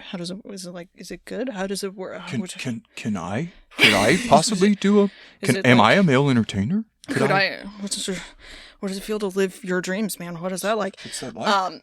And so I was kind of curious for you as a male viewer, does seeing this kind of male performance art feel empowering to you? Do you think it would be empowering to see this kind of performance, again, with those stipulations that it's like the men seem to be being treated well, they seem to be actively taking the desires of the audience into account, it seems to be respectful, everyone's getting paid appropriately, etc., etc. Do you think that is something that is empowering for men to see? Yeah, on a couple of levels. For me specifically, I just read this as a movie of boys going on an adventure, realizing that they have the power to help one another discover the sort of love and good intentions and talent that has existed within them the whole time, and that after this journey, they are better equipped to face the challenges in their own individual lives. And that's always a powerful story. It's great. I love that. That's empowering. And it makes me think about communities in my own life and the ability to reconnect with some level of authenticity in my own endeavors, my own talents, my own ways of performing. It doesn't make me want to hit the gym and look like Joe Manganiello. It doesn't make me want to go take dance lessons and like embody these particular habits or behaviors. But I could for sure see that there are plenty of men out there who are watching this and overcoming some stereotypes of like, you can be a male stripper and still be a heterosexual man. Like, what? Like, you can actually be cool and muscular and also dance. What? And like, when you pose this question, I thought a lot more about like, there are men out there who just don't have people in their lives or influences or connect with communities that help them directly face some of those toxic masculine stereotypes. Mm-hmm. And for me, like, again, not as a dancer, but as a martial artist, I think there's a lot of crossover in this community. Bodily habits or ways of embodying a particular practice that have, for heterosexual men, been coded as taboo because they trend a little bit too close to feminine or, God forbid, homosexual, you know? And so like you asked this question earlier. Fellas, is it homosexual to sexually please a woman? Absolutely. Well, is it homosexual to think about someone else's pleasure other than your own? That's really the question. Yeah, a billion yes. Yeah. But no, earlier we were talking about the drag show and like dancing being something that 90% of what dancing is, it trends toward that territory of is it gay to like move your hips? Like is it gay to shimmy? And it's like no, you have a body. I don't know, man. Muscles move in that particular direction. You're allowed to move them that way. There you go. It doesn't mean anything. And it made me think actually of I have a quote. I have some research. Wow. I did one. We both did research. That's crazy. I did a research, and I've talked about this group before on the podcast. I want to invoke Southpaw Podcast, a.k.a. Liberation Martial Arts. This is a group that has really great social media game, so I'm actually quoting a post, an excerpt on an Instagram post, so you can follow Southpaw Pod or Liberation Martial Arts on Instagram. But this one really hit home, so I'm just going to read the whole thing, because this is so true in martial arts spaces. So I'll just read it and get your take on it. A queer LMA practitioner told me I was the first person she studied martial arts with who not only talked about the hips, but also showed how the hips can move. She said commercial gym instructors, nearly always cishet men, just gave lip service to quote-unquote power, coded as masculine, coming from the hips. And we say that, this is me talking again, we say that in Taekwondo all the time. You have to rotate your hips to get the power in the kicks. It's all about powerful kicks, use your hips. Back to the quote. But never demonstrated or made space for hip mobility in training because, for them, fluid hip movement is stigmatized as sensual, feminine, or queer. That comment landed hard, and I'm still unpacking it. And then they continue to say, what does it mean when toxic culture doesn't just shape our minds, but our bodies, movements, or pains? What happens when instructors censor their own bodies to uphold a toxic Western performance of gender? When whole categories of movement become unspeakable, not through explicit prohibition, but through absence, ridicule, or discomfort? These are not just aesthetic choices. They are restrictions on learning, on possibility, on health. They shape how we move, what we avoid, and what we silently hurt through. The chronic back pain and hip pain so many carry isn't just mechanical, it's also culturally enforced. Suffering can emerge from policing our own movements, holding tension where there could be fluidity, and clenching where there could be release. Think about the societal urge to, quote, suck in the belly. What does that do to the pelvis, to breath, to ease? Our body image and insecurities are similarly shaped. These patterns are neither neutral nor natural. Toxic physical culture narrows the movement repertoire, delegitimizing softness, mobility, and difference. We must unlearn the shame, not just intellectually, but somatically. For martial arts practice to be meaningful, it has to reach this deep. For male entertainment to be important, what does it say? For male entertainment to be this meaningful, it has to reach this deep, is me editorializing here. Because I think there's a huge connection between the way that men are taught they're allowed to use their bodies and the way that has been stigmatized. And that whole conversation there to me about like how it actually connects not just to habits and things that we do and don't do, but the kind of pain, physical pain that we tolerate and start to think of as normal because we're not out here learning to shimmy. And like the fact that I don't know how to twerk is probably why I feel sciatic pain after sitting in this podcast closet for a lot of... Gotta get you twerking. Yeah. We've Got to. got to. I don't know. Did that feel like a useful connection to you? Yes, absolutely. A lot of the discomfort that people have, this is me making assumptions, but I think if there is a knee-jerk sort of negative reaction from men to watching other men perform in this way, it is either from that sort of puritanical, like, you shouldn't be doing overt sexual performance in public, or it's like, look at the way you're moving. Look at the way that you are trying to use your whole body to convey something instead of just, as Dallas says in that first movie, emphasizing that you're the one with the cock. Mm-hmm. If you are thinking of a very limited range of sexual expression as all that it is appropriate for you, you are hurting yourself. Yeah. You are cutting yourself off from a full range. You're May's husband, who, regardless of whether his aversion to having the lights on has to do with his own security or how he feels about her, he is cutting himself off from a full, healthy range of expression with his wife and hurting her. Mm-hmm. And I think part of unlearning those patterns is letting go of that knee-jerk, I am not allowed to move my body in that way. Mm-hmm. My dad would have told me that that wasn't appropriate for boys. Right. Someone would have told me that, boys don't dance like that. Yeah. Or in that Dallas scene, it's just reinforced that, hey, we're moving our hips this way, but I don't have time for that homophobic slur that I'm going to mention because I'm talking about money. That, like, the only acceptable reason to violate this social contract of men behaving a certain way is to reinforce the fact that men are breadwinners and that we are capitalizing on exploitation. And you're dominating. We're dominating. That it comes from a place of, like, you have the cock. Yeah. Read into that. You do the penetrating. Right. You do the active domination. You are on top. This is how you move your body when you are on top of someone else. You are physically dominating them. And that is the hip motion that you're going to do over and over and over again until those women give you money. Right. You will do nothing else. No. You will not draw a portrait of them with glitter. Yeah. You will not cover them in sugar. You will not sing them a song. Right. You will not pretend to marry them. Right. No. You will thrust your hips at them until they give you money. This movie is all feminist rhetoric around male entertainment. It's like, no, we're going to save space. We're going to create safety. We're going to listen. Except for that one woman who got left in the sex swing. Yeah, she's still there, actually. So.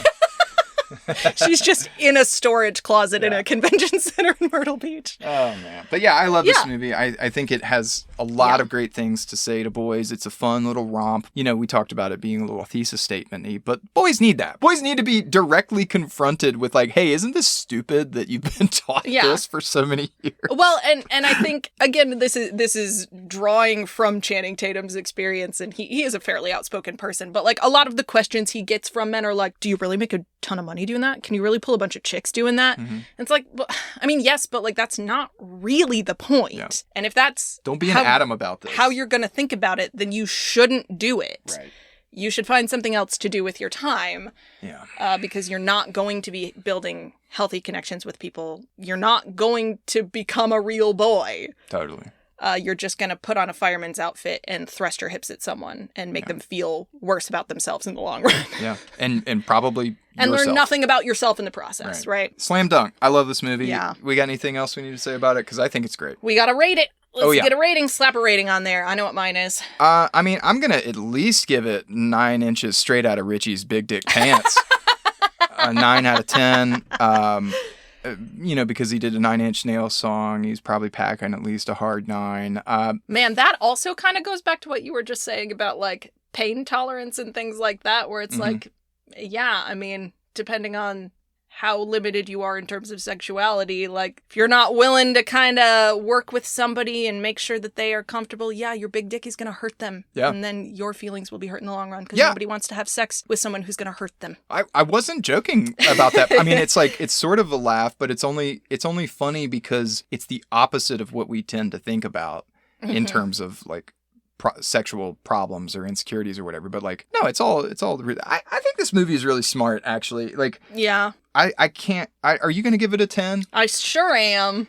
10 out of 10, just because it's so fun to watch. Yeah. And it's a little on the nose, but like, I don't know. Short of when I saw the first, well, I guess they only made one, but the Ghostbusters movie with the all-female cast is the only other time I remember being like, oh my God, someone like really thought about women while making this movie.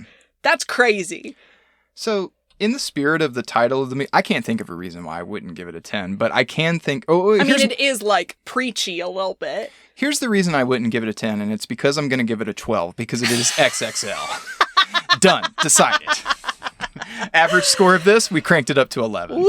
Yeah. Now, and it's for our purposes, this is a perfect movie. Absolutely. I mean, like, in terms of, like, helping boys be better men and, like, have tough conversations about the stereotypes that they're forced to sort of choke down and understand a thing more about women or just, like, queer communities or other aspects of gender fluidity and any of that and performance, like, it's a great movie. And I do think you have to watch the first one. I do think 1 and 2 go together as one long film. I stand by that. But if you watch the first one and then watch this one, it's a 10. Yeah. I agree. You ready to get out of the steam room of a podcast closet? Yeah, we need to go do some, speaking of stretching, we need to move time to move my hips. Bodies. Thank you for humoring me on my desire to thank talk you. about both of these movies. I love them so much. It's been a pleasure for the both of us, just like it's a pleasure for the entertainer and the entertained in Magic Mike XXL. Aw, join us next time for more compassionate conversations about masculinity in media. And, don't forget to pick up your condoms and mints. You gotta be safe out there. $1 billion idea. Billion. $1 billion.